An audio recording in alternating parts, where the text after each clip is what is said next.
Sunday, it's Sunday, you're gonna make your play for the VFA. Today you're gonna fly. It's Sunday for the VFA. It's Sunday, yes Sunday, it's Sunday for the VFA. It's Sunday, yes Sunday, it's Sunday for the VFA.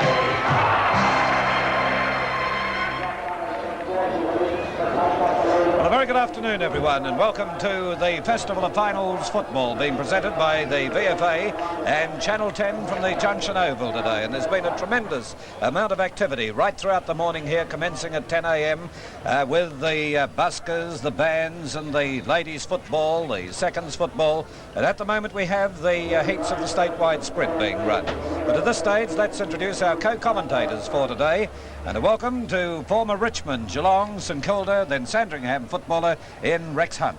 Thank you very much, Phil, and good evening to the viewers. And what a great day for VFA football, Phil. We've only got the one change in the Port Melbourne side at this stage. Greg Dermott, the star centre half-back, the interstate representative, failed a fitness test, and he'll be replaced by number 36, Chad Band. So Chad Band replacing Dermott, and Geelong West are all clear with no changes. And we'll be giving you full details on replacements in just a few moments. But right now, Harold Martin, the coach of the successful Coburg side this year. Looking forward to a great game today, Harold. Yes, I am looking forward to it, Phil, because we'll be playing next week and I'll be having a close look to see how both sides are performing. But it's a fine day here, and although it's a little bit windy, I think the crowd's going to build up, and I'm sure both sides won't let the supporters down. All right, and to tell us something about the team statistically, Ian Gibbs. Well, statistically, you cannot go past Port Melbourne against Geelong West in today's first semi-final. So far this season, Port Melbourne have beaten every side in the Final Four, apart from Preston, who would have to be the favourites for this season's flag. Geelong West, on the other hand, have found their strength at home. They've won 8 out of their 9 games at home, the team beating them down there being Preston. And so far as away from their home ground, they've only won 3 out of 9. The two teams met twice this season and each one at home. In the first round played at Port Melbourne had a massive 126-point victory over Geelong West. Port Melbourne 29-19, 193. Geelong West 8-19, 67. The second round provided a more interesting game at Geelong West, where there was only 2 points in it. Geelong West coming out victors. Geelong West 2012, 132. Port Melbourne 2010, 130. All right, the young Roosters playing the experienced Boroughs here at the Junction Oval today in the first semi-final. And now let's cross down to the atmosphere in the Port Melbourne dressing room and to Rob Asprey. Thank you, Phil, and a very good afternoon, everyone. And it's my pleasure to be again associated with VFA football. Well, Port Melbourne and Gary Bryce have an incredible record. 2 seasons, 2 premierships, but Gary, this year you finished 3rd in the finals. How do you feel about that? Well, we're 3rd at the moment, but the finals aren't over yet. Well, that's what I meant. Yeah, well, we've still got a chance. We have to win today and then watch the other 2 sides have it out and then see what happens from there. Are you concerned about being 3rd? Does that suggest that you have slipped after being on top for the last 2 years? Well, I guess it does indicate that, but that doesn't mean that we can't still be up there this year. I think that all we need is a bit more consistent performances from the whole side. We have lost 5 games this year, but 3 of those have been a goal, and a couple of them we really shouldn't have lost. So had we not lost them, we would have been 2nd. Probably a little bit of an inexperience because we have quite a few new players in the side. But I guess that's making excuses. At the moment, we're the 3rd best side, but we're out to prove that we're a lot better than that. Big rumour going around that there's a change to your line-up. Can you tell us what it is? Well, Greg Dermott, who had a bad injury last week, has had to pull out of the side. That's a pity. It is. He's a player that we'll sadly miss, but I'm sure the guy that comes in to take his place will do the job. Who is it? Well, we've got 3 interchange players, so one of them comes into the side. You're doing your job in the media very well, aren't you? You've learned something, I'd say. Well, very cagey. Not as much as you, Rob, but a few tricks, yeah. Gary, the conditions out there, do they worry you? Very, very hot conditions. It is very hot, but both sides have to play under those conditions, so I'm not really unduly worried, other than it is going to be a new experience for us. Well, Gary, it's been a long time, but I must say it is a pleasure once again to be speaking with you. And on behalf of your many fans that we're watching through Channel 10 today, all the very best. Thanks, Rob. Thank you. Well, that's the latest from the Port Melbourne rooms. In a moment, across to Geelong West. Right, and back here we have the Geelong West side just coming out onto the ground, and on that big banner they had "Welcome back to VFA Channel 10," and there they go. Geelong West moving out for the start of the big game here today, and of course the banner done by the Geelong West supporters there. We're waiting on Port Melbourne to come out as the Yarraville and Footscray band playing the theme song of Geelong West. Port Melbourne to make their appearance in a moment or so, to be led onto the ground by Gary Bryce. Crowd starting to build up here. There's been a great deal of activity, as I mentioned earlier, in the Festival of Finals football here. We had an exhibition of women's Australian rules football earlier in the day, a parade of clowns and buskers, music by the Junction Jazz Band, and here's Port Melbourne and Gary Bryce.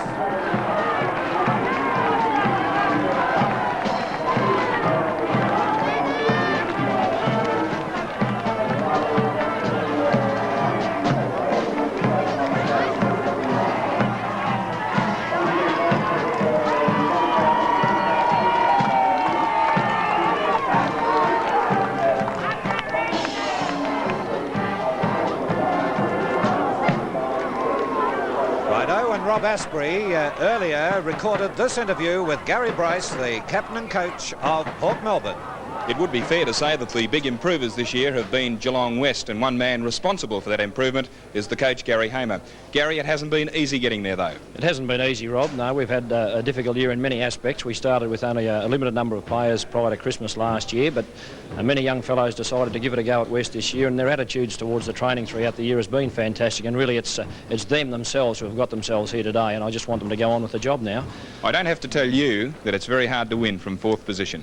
Well, I really don't think the position on the ladder is going to make a great deal of difference whether you're third or fourth. We've got the advantage, I guess, of having played Port Melbourne in a recent game, and the players have performed quite well against them, and that's added to their confidence, whereas earlier in the year I think there was a little bit of doubt, in particular when Preston beat us at home, and then we had to face up to Port Melbourne and they give us one big thrashing at their own ground. But now it's a different story. There's been a lot of improvement throughout the team this year, and I'm looking for that improvement to stand us in good stead today. Well, because Port Melbourne are a very good side in the finals, are you concerned about that? Would you rather be playing Coburg?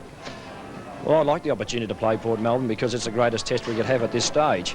They've got a lot of experienced players who I think probably have not played at their maximum in the recent weeks. They've been down for 2 weeks in particular, and those particular players no doubt will fire up a lot stronger for the finals because they love to be in them, and it's not much fun sitting out on the boundary just watching in the next couple of weeks, and they don't want to be in that. But our players here are keyed up for a very big effort, and I'd be disappointed if they didn't really put in for the entire day. Gary, very interesting to meet you and to talk with you. This is the first time, I must admit, that I've actually seen Geelong West, so when Phil Gibbs throws to me for match commentary, I'll probably say on the half-forward flank back to you, Phil. Thanks, Rob. Anyway, really good to speak to you, and all the very best for today's game. Well, we do hope that we give everyone who's having a look today something really worthwhile to look at. We're trying very hard to do well and to continue to improve. It's great to have Channel 10 back supporting the competition, and I know the players are looking forward to perform in front of the TV cameras. In the Geelong West rooms, that's the very latest, and the coach, Gary Hamer. Right, and back here at the ground, our umpires for today. Field umpire is Peter Alsop, his first year from the VFL, and Keith Ogston, 7 years with the VFA. The boundary umpires, Greg Schink, 5 years with the VFA, and Rob Sevens, 9 years. And the goal umpires, Andy Craig, 21 years with the VFA, and Ian Thompson, 14. The emergency umpire is Frank Pagona, who's been with the VFA for 9 years. Let's have a look at the ladder as the teams finished this year. On top we had Preston, Coburg, Port Melbourne and Geelong West just out Camberwell, and on the bottom of the ladder was Waverley. Checking the teams for today, and the Port Melbourne side, Rex, we've had changes. Let's have them. Yes, Chad Band has come into the side, replacing the injured Dermott. Apparently Dermott not coming up at a fitness test this morning, and so Chad Band replacing Dermott, and Johnson will take his place on the interchange beds as selected. Right, and in the Geelong West side, let's check them, and there they are, or they will be from the back line. Geelong West, and the pronunciation of the fellow number 4, Kranjc, is Crans. Crans is the player for Geelong West there. We have Port Melbourne will be kicking towards the right of the screen, and that's kicking with the advantage of the wind, and Geelong West to the left. Field umpire to indicate to the timekeepers is umpire Alsop. And here we are, ready for the bounce in the First Division first semi-final, and the big knockout there, coming away from Tawney, kicked up towards the centre-half forward position, or centre-half back position, And it will be Krantz, the player I mentioned a moment ago, to come in and gain possession for Geelong West. He plays it out towards the half-back flank, comes through towards Tawney, and Tawney with a pass, it goes out towards the boundary line, and here's the opportunity for Wilkinson to get it across towards Swan, who's well down from the centre for Port Melbourne. Swan with a shot for goal, and you see the result of 1 point only. So there's the first score of the match, approximately 20 seconds after the commencement of play. Have the kick-off coming from Beaton, the full-back of Geelong West, out towards the half-back line, and the mark has been taken by Dallas. Dallas with a pass across here to Gibson. Gibson now back to Dallas. Dallas looking for teammate in Woodward. Woodard now is trying to gain control, and you see the result. Over the line, forced over by Glenn Robertson of Port Melbourne. Robertson from the centre wing with the ball to be put into play. Bit of jostling going on. He's going well, Tawney, in the ruck as he got that down, but will be taken away by Kavanagh. Kavanagh towards the half-forward line. 2 bites at the cherry, and we see Doyle is the player to gain possession. He's looking for Cook. Cook then couldn't quite hold the ball. Anderson comes in quickly. Goal sneak Anderson, left boots it, but the behind post in the road, and it will be thrown back into play down here. Interesting, Phil, that Crichton is playing on Fred Cook. Yes, as he takes the kick-off now, Rob, and he gets it out to that half-back line. Wilkinson now with a hand pass across to his skipper in Bryce. Bryce shooting, but the mark taken in defence by Lee Crichton again. Crichton going for the short pass, deep into that right back pocket position. A little bit of fumbling going on down there, but it's Brown, the captain of Geelong West, to gain possession to the half-back line, and he'll take his time too out here in Taylor. Taylor wide of centre half-back to the wing. Teammate coming in is Beaton. Beaton has the chance to put it right to that forward zone, into the pocket. There's Radojevic out there, being closely pursued by Robertson. And the umpire blowing the whistle, and I can hear the Geelong bench saying, "Well done, Joe," as he's in the right forward pocket on a very acute angle. Now, the wind will have more the tendency, Rex Hunt, to drag this away from the goals, won't it? Yes, it's going to be a very, very tricky shot because the wind is blowing straight to his face, but the advantage, Phil, is that he's a true left footer, and in actual fact he's on his right side. And 1 behind is the result, so both scores even. Harold Martin, how do you think that started off? Well, Swan was in the game early, Phil. He picked up 2 or 3 early kicks, and he's a very dangerous player, but Geelong West can keep moving this ball into the wind, particularly with handball, and keep it down low. They're a very good chance. Although when it gets down past that half-forward line going towards the lake end, it is pretty well protected from the wind there, isn't it? That's true, Phil, yes. All right, the ball has disappeared down here, so another one will come out. We'll be giving you the statewide sprint too at half-time here today. Not only the richest 400 metres in the world, but the longest sprint over 400 metres. There goes the kick-off towards the half-back line. Having the opportunity to get at them was Thompson. He couldn't gain possession. And a lot of scrambling football going on out there as we see Taylor getting away with it. It's high in the air. No one able to control it. And here's the chance now as we have the little fellow coming through. The rover of Geelong West, and Eddie. He couldn't break away, and the umpire blowing the whistle has given the free kick to Davies. Been around the Port Melbourne side for a while. Davies gets it wide at the centre. Bryce tapping it across. Swan has the chance to bear in on it. Offloaded there, but passes out beautifully, Swan. And there's the kick ending up by Kavanagh towards Bryce at centre half forward. Must Nelly hold the ball, or does the umpire say he did? Says he did, and the free kick will be taken by Woodard. Woodard now to the wing on the outer side, looking for the big fellows out there, and it'll be a free kick taken by Geelong West. And it's Brown. Brown from the outer wing. Move in. Not a bad kick either. Got it a bit high for being against the wind, but they're going well, Geelong West, as it ends up on that half-forward line. Nice pass coming from Cole as he got it across the centre half-forward, and Radojevic led out well. Radojevic a long way out from goal. Now we're having a good look at this. You'll see whether it goes offline or not. That camera down the lake end, it's well offline. Look at that. And the throw-in will be effective. Not out on the full. So Ruckman set themselves again at the lake end of the ground. 7 marks to 1 in Geelong West's favour, so they're winning well in the air. And there's a mark. I think it travelled the right distance. Eddie was the player to put it up there, but the umpire had called play on. And the free kick will go Port Melbourne's way. Could be a 15-metre penalty too, with a bit of shoving going on. Yes, he's applied the penalty. And this will be Davies to put it back towards the centre of the ground. Hall is the player with a hand pass wide. And it's kicked up now towards that half-forward line, and the mark being taken in defence by Woodard. Woodard now of Geelong West got it across to Crans. Crans wide out towards the half-back line. Brown is the player battling away with it out there. Moving in to try and assist is Curran. But the umpire has given a free. Billy Swan passing it back. There it goes from Thompson up towards the centre forward zone. Little Avea coming in, left footed, looking for Cook. But in front of Cook is Crichton. Crichton with his kick to the half-back line on the outer side of the ground. Swan, who is a long way from the centre, tried to move in to gain control, but it had beaten him over the line. So play has been in progress, a total of 5 minutes. Here's Rex Hunt.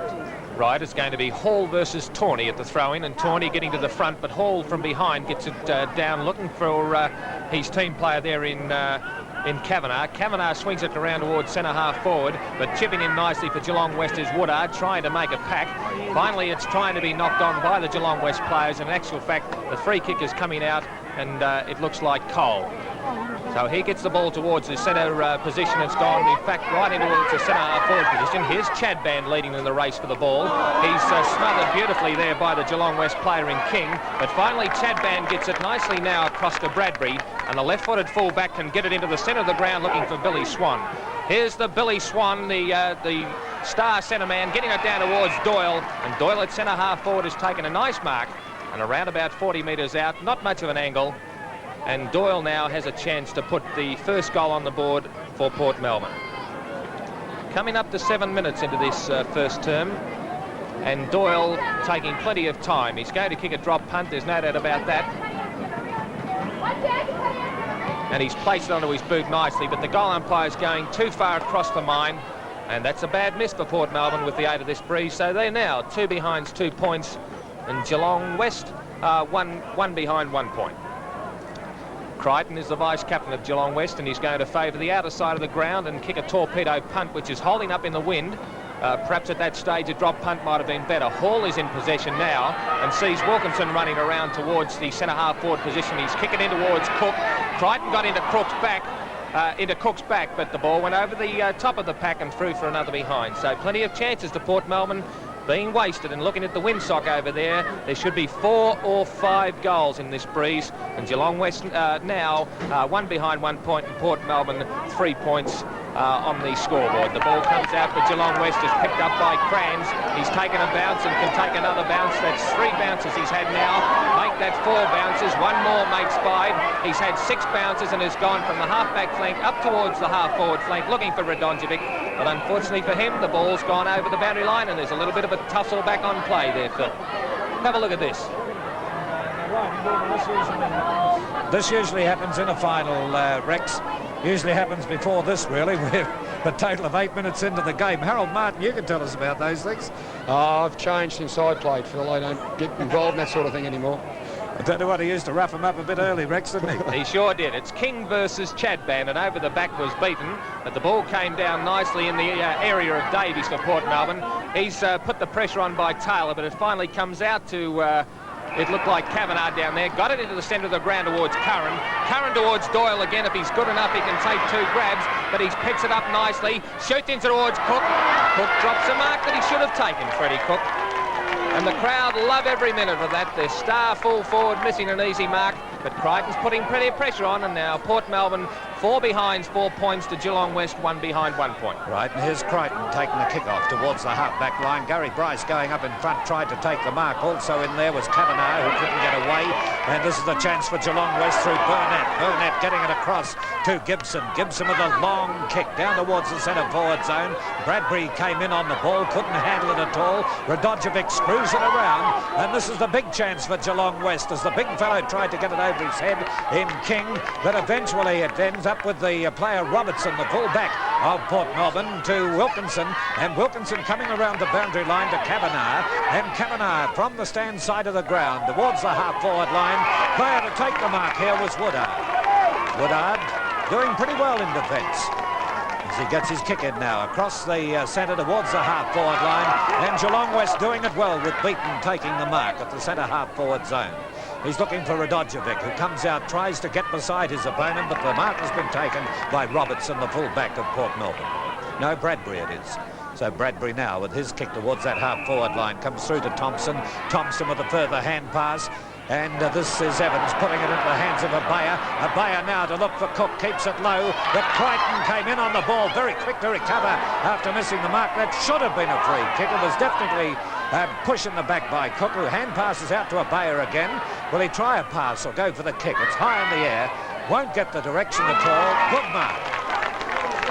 That was a good one by Crichton. I think he's doing particularly well, Harold. Yes, he's very he seems a bit more mobile than Fred at this stage, Phil, but you can't underestimate Fred Cook. Rob Asprey. That's Crichton now, relieving the pressure, gets the ball to Burnett, one of the smallest players on the field. Back to Crichton. Crichton now across towards the centre of the ground, the outer side of the ground, in fact, caught by the wind, and a good mark there to Swan. Port Melbourne kicking with the assistance of, I'd say, about a 4-goal breeze. We'll wait and see at half-time just what that breeze is. Right in towards the centre half-forward position. Waiting behind was Wilkinson, very slow. He's been grabbed. Play on, says the umpire. Across now, and a chance there. And a good play by Rodder. Didn't muck around with that one, and right through for a goal. At statewide, not a... And so Port Melbourne, 1 goal for, 10 points. Geelong West, 1 straight behind. And they go into attack again. Picked up by Wilkinson. Oh, not a good kick. Great tackle there, brought to the ground. Kavanagh, Abaya, lines up the big sticks now, right through the middle, and another goal to Port Melbourne. They're on fire at the moment. Melbourne 2 goals for, 16. Geelong West 1 straight behind, so they're leading by 15 points at the moment. And going into attack again is Port Melbourne. The player has found an infringement, and it's going to go to the Geelong West player at centre half-back, and of course that is Woodward. Kicks to the outer side of the ground. Kicking against a rather strong breeze, Geelong West. The umpire finding a free kick, and it's going to Evans of Port Melbourne. Handballs across to the player in the centre of the ground in Bradbury. Kick going in the right direction, centre half-forward. Oh, nice mark there. And a handball will get Geelong West out of trouble. Down towards the wing position, and the big bloke in front is King. King, we understand, playing his first game for Geelong West. Picked up, handball there, and the chance for Wilkinson. Oh, stuck his hand there, and lucky it didn't connect. The umpire saw it too, and he's going to pay the kick to Gibson. 24-year-old player, played 48 games. Gibson on the wing position. Phil Gibbs. Yes, Robert, in the VFA seconds semi-final, Paran 15-18 defeated Camberwell 9-7. Gibson on the wing position right in front of the crowd here at the Junction Oval. Gets a lead further down the ground. Oh, almost marked there. Picked up now, and it'll be driven forward by Wilson. Right into the half-forward flank position, the left half-forward flank for Geelong West. Umpire finding a free kick, and again it's Bradbury. Yes, Bradbury. Bradbury, Acosta Hall leading out. Perfect conditions here as far as the ground is concerned. Very hot conditions though, something like 26 degrees at the moment. Spook mark there by the Geelong West defender. Handball to Wilkinson, and it's going to be Doyle now who'll get possession of the ball, but he's quick, very slow at the moment. Takes his time now, Doyle, right in towards the sticks, and it's through for full points. Counts has just taken it now for Geelong West to get away with it, but Bill Swan came in over his opponent there, and will get the free kick. That was over Eddie. So that was Swanee's first kick now coming up, and their fifth kick rather, and that was Cook who had the ball punched away from him. Coming in is Rodder. Rodder now putting it back towards that forward zone, and a bit of scragging going on, and the umpire must give the free to Kavanagh. So Kavanagh deep in the left forward pocket, kicking towards the Fitzroy Street end of the ground. Kavanagh's 7th kick coming up. He's played back upfield to Wilkinson, and Wilkinson with the wind behind him. Only about 50 metres out from goal, should be able to float it up, but he's decided to go for the short pass again. Anderson, who sneaks around that half-forward line, a valuable player for the Port Melbourne side, has possession on a 45-degree angle towards the Fitzroy Street end of the ground. They've been playing 16 and a half minutes. He could be the danger player for Port Melbourne, particularly against Geelong West here today, as he puts it on its way. And it's another goal up to Port Melbourne to take them to 4-4. Hall gets it away from the ruck to Port Melbourne towards Swan. The umpire blows the whistle. And the free kick will be taken by Brown. Mark Brown towards the half-forward line, looking for King. He comes in, a bit slow in trying to get to the ball. And the player to take it away this time is Eddie. Eddie now from centre half-forward. Looks for Radojevic. It comes off his chest. And this is the opportunity now for Davies to get it away. He gets it across here towards Evans. Evans now towards this wing on the half-forward line. And the pass goes to Swan. This coming through from Doyle, but Swan putting it over the line or giving away a free kick here. He's given a free kick to Woodard. Woodard in quite a bit of play for the Roosters. The wing. And off the hands of Dallas there to be thrown back in. Upset themselves. Hall up there and knock away this time by Tawney. And there was the opportunity for Eddie to get possession. He does as he puts it towards that half-forward line. An attempted mark by Wilson, who couldn't get away with the ball. And the umpire watching it very closely with Taylor scouting around the pack and pushing the back, and he'll get the free kick. Simon Taylor, the half-forward flanker. They told me, Harold, that the most improved player in the Geelong West side is this boy Krantz. Yes, he's a very good player. So is the fellow with the ball now, Phil, Simon Taylor. He is very similar to Joe Radojevic, a very good player. Well, it's down in Joe Radojevic's territory. It comes off his hands, and there was the chance for Evans to get away. Number 27 of the Port Melbourne side, Wilson in there, and eventually it ends up on the wing here on the stand side of the ground. And moving into it as this player has been in a lot of the play, Woodard. Woodard using a lot of pace to get away from his opponent in Rodder. Plays it towards centre forward, and the mark taken down here by Glenn Robertson. So Robertson switches the play out towards the outer side of the ground, looking for Swan. Right behind him is Dallas, but it beats them both over the line and out of bounds. Rex Hunt. Yes, quite a big opening here for Port Melbourne, but as Harold Martin said earlier on, 5 or 6 goals in this win, and it's going to be Tawney versus Hall. This time Hall gets it down towards Swan. Swan sees Davies on his own and hand passes, and there's Wilkinson now. Wilkinson's got plenty of time to go in towards centre half forward looking for Bryce, but it's over the top there. And coming through for the Geelong West side and getting the hand pass is Curran. Finally it comes out towards little Burnett, and Burnett kicks it onto his left foot in towards the centre half forward position.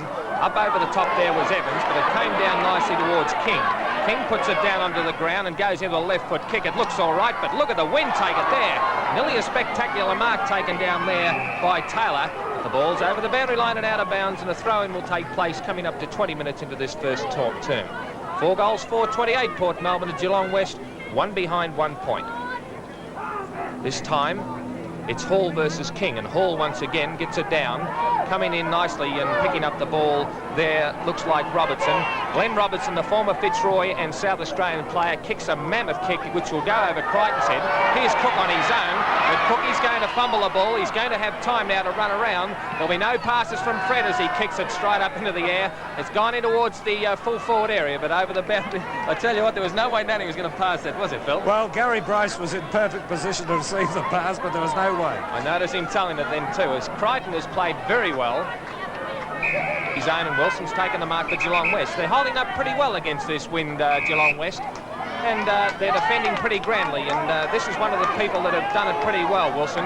And together with Woodward, they've really put the Geelong West players on the map. There should have been a mark paid to beaten in my book, but coming through nicely for the Port Melbourne side, there was Davies, and kicks it down towards the full forward area.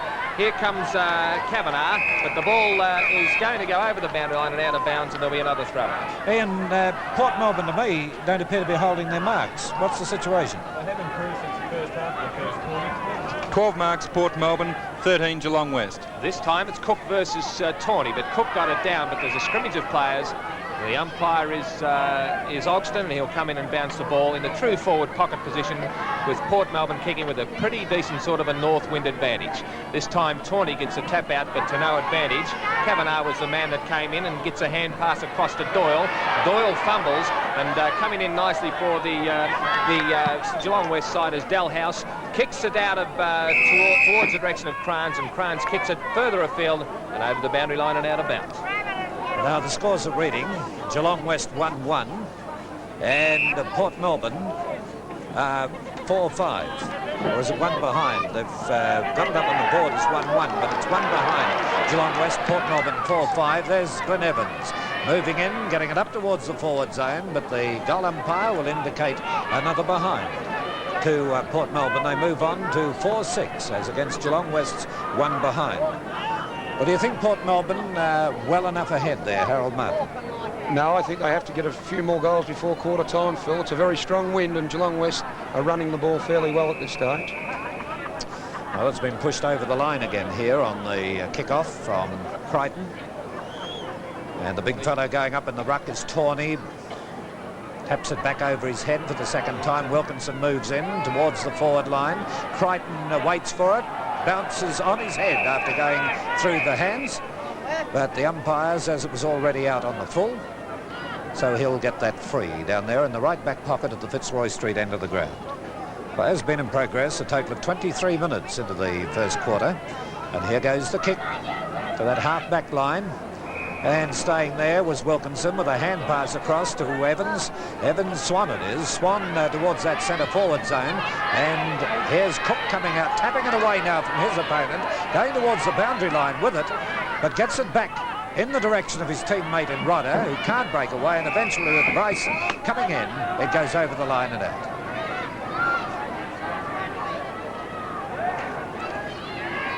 And Cook now will act as the ruckman. Got a hand to it. Gary Bryce scouting nicely, screws it around towards the forward zone, and the mark taken in defence by Crichton.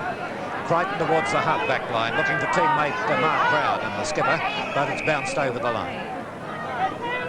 Port Melbourne 4-6, 30. Geelong West have the one behind on the board. Ruckman move in. This is Tawney, and but getting the knockout was the big fellow in Chadband. Kick goes towards the centre-forward position by Swan. Cook goes into the post, and another goal scored by Port Melbourne. Then by Tawney, with the ball coming up towards the half-forward line for Port Melbourne. Down to the ground to Doyle. Doyle gets it to Anderson. Anderson now getting through his opponents, but has the kick smothered and tapped away here by Curran. But immediately we see coming in for Geelong West is Brown. Brown up towards centre half-forward, off the hands of the players, with the umpire saying on the shoulder, and the free kick will go Geelong West's way. And as Taylor, the player to come in short of the centre of the ground. Taylor looking for the lead from Radojevic, who's making it now, but a bit too early. Drawing his immediate opponent, Bradbury, out. Allows Taylor to come in and go for the long kick downfield. It's high floater two towards centre forward. Just misses his teammate in King, who was a bit too far under the ball, and it will be thrown back into play. Port Melbourne 5-6, 36. Geelong West one behind. And it's the left forward flank, Geelong West going forward. King is there opposed to Hall. It's Hall. No, he doesn't. He right through the pack there. Chance going towards goal. No, close to the boundary line. Wilkinson now leading in the race for the ball. Over the line and out of bounds.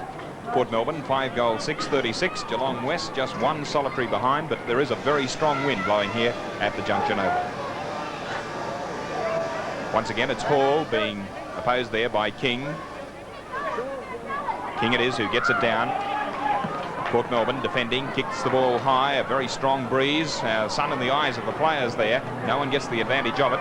Coming now to the wing position in front of the grandstand, right over the statewide sign, sponsors of the Festival of Finals. A handball there coming up from Thompson, goes to Evans. Evans looks for the short pass into his captain and coach, Gary Bryce. Bryce just short of centre half forward, kicking right with that wind there. Fred Cook in front has the ball knocked away from him. Good defensive tactics there. Umpire finds a free kick in possession, he says. Harold Martin, how did you feel about that decision? Oh, very doubtful one there, Rob. I don't agree with the umpire at all there. So it's Anderson now who will line up the goals for Port Melbourne. Already kicked one. Graham Anderson. Only about 15 metres out from goal. Right through the... Yes, and we're having a look at this action now, coming in from the camera at the Fitzroy Street end of the ground. Cook getting pushed away there, and Fred says turn it up. I've got a big day at work tomorrow. Right, umpire about to come in again, Rob. That takes the scoreboard on to Port Melbourne 6 goals, 6-42. Geelong West one straight behind. Almost well, big margin in this, and as I said, at half-time we'll see exactly what the wind is. That's Gibson now into the right forward pocket position for Geelong West, but it's going to be Port Melbourne defending. Davies gets the ball to the wing position, almost a mark. Leon says the umpire, and it'll be Geelong West going through Eddie towards the forward flank position. Cross now to centre half forward. A knock on there gives the chance for the player, the big bloke in Tawney. Screws the ball back towards goal, and there it is, Geelong West's first goal for the match. Port Melbourne 6 goals, 6:42. Geelong West 1 goal, 1-7 behind. Well, Harold, a very important goal for Geelong West at the 4-minute time on. Yes, it's very important towards the end of a quarter to get a goal like that, Rob, and Geelong West, particularly into the wind as well. It should give them a bit more confidence. Well, that's exactly how they got it there, Harold. As we have the umpire for the bounce again, the big fella waiting for it is King. Gets the knockdown, comes out towards Woodard. Woodard pushes it further afield.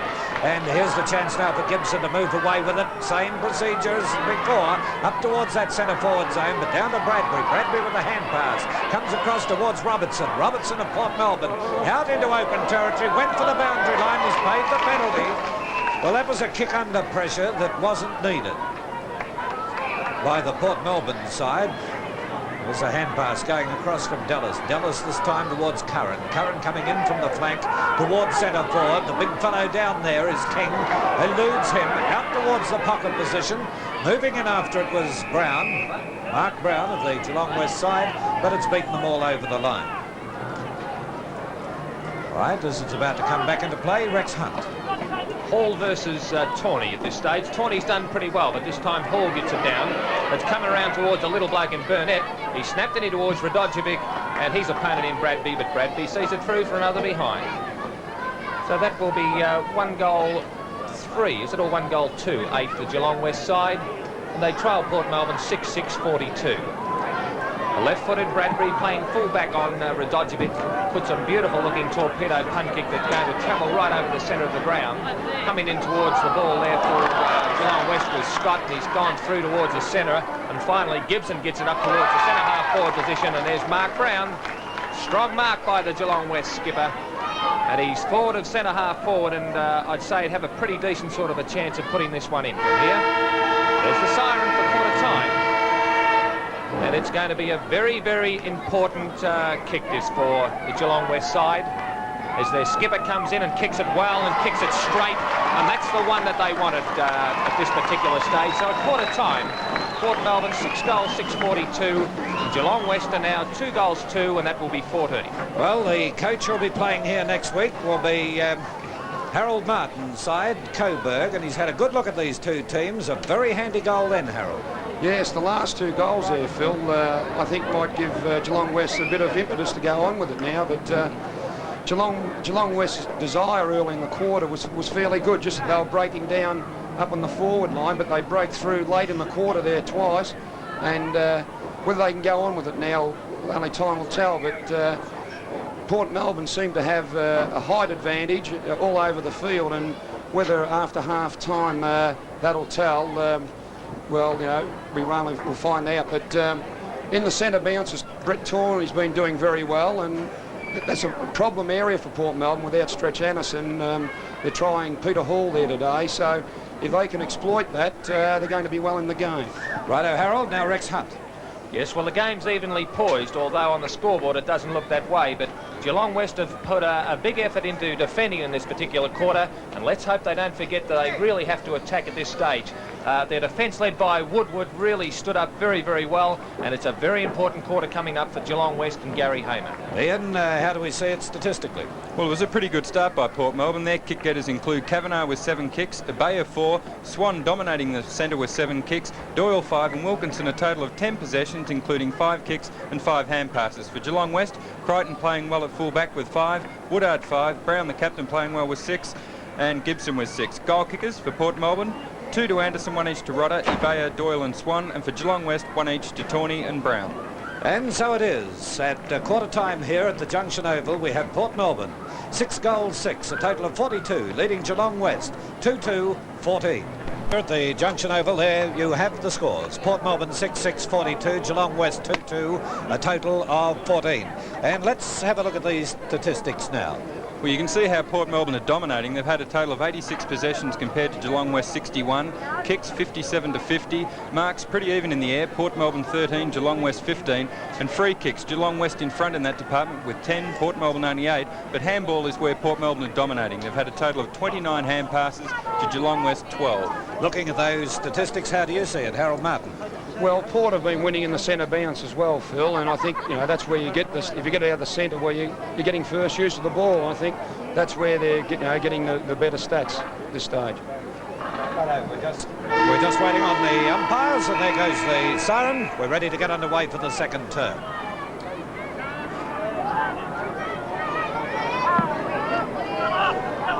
And there it is, being pushed over the head of Dallas. He gets it back into the centre, but Swan taking possession, and Swan immediately into attack towards that centre forward zone. Cook not doing so well against Crichton, couldn't gain possession, and Wilkinson going after it there, number 15 for Port Melbourne. It eludes him to go over the line. Right forward pocket for Port Melbourne, who are quickly into attack. Tawney going in, getting over the top of Cook. It comes out in the direction of the little fellow in Abaya, but again over the line. I view that's a strong wind blowing straight down the ground now, too, towards the Fitzroy Street end of the ground, which should be favouring the Geelong West side. Well, there's one of the buskers who's been operating here since 10 o'clock this morning as it comes through now, and Geelong West in defence. We see it come up towards the wing position. Krantz was the player to kick the ball. Hand pass out to Swan. Swan goes for the short pass across towards Bryce, being backed up by Kavanagh, but Bryce now decides to go for the long hand pass to Wilkinson. Wilkinson with a further pass to try and have his teammate coming down on the run, but the umpire, seeing an infringement, blows the whistle, but then calls play on as the ball comes up towards the forward zone and comes through in the direction of Thompson. Thompson has the chance, does the blind turn, then the long hand pass, goes through to Swan. Swan with his pass to Evans. Evans this time trying to break through the pack, gets it out to Swan, and Swan now will put the boot to the ball and to that half-forward line. Anderson being crowded, and a good mark taken here for Geelong West by Wilson.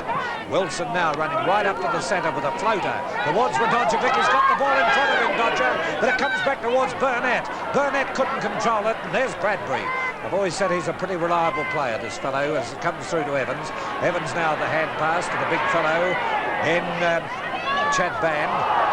Kind of difficult to bend down Chad Band, I think, as it comes in the direction of Robertson. Robertson now out to Swan, and Swan on the outer wing couldn't catch the ball before it went over the line.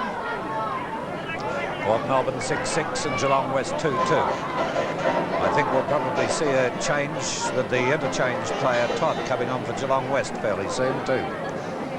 Right, Hall gets the tap out down towards Kavanagh. Kavanagh now trying to put them into attack as Bryce now gains possession up towards that half-forward line, hit over the head by Doyle. And again we see Geelong West defending, and it comes through Woodard towards the centre, and taking the kick then was Brown to Todd, and Todd on the half-forward line will be the player to line them up.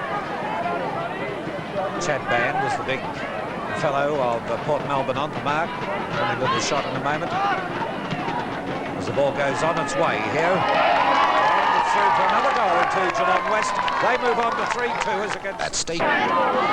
now. After the bounce of the ball, it comes out wide, and there's the player Brown putting it up towards the forward zone. Radojevic coming out, but Bradbury is the player to push it over the line. I've always said he's been strong in defence, Bradbury. He's impressed me for the last few years, Rex. Yes, he's a very good player, and obviously Bryce has thought a lot about this and put him onto Radojevic because of his mobility. This time it's going to be King in front. He knocks it, but there's no one there. Actual fact, it hits the goal post, and another behind goes on the board for Geelong West. So that'll make them 3 goals, 3-21, and they trail Port Melbourne 6-6-42. Bradbury to the members' side, ground looking for Hall. Hall was interfered with there by Todd, and big Peter Hall will take the free kick. It's a little bit of a head-high tackle there as Hall's calling for a lead, and he's kicking into a pretty decent sort of a breeze. Look at that one hold up, but Evans takes a nice mark. He's got plenty of time to run into the centre of the ground and then kick it towards the opposite forward flank looking for Swan.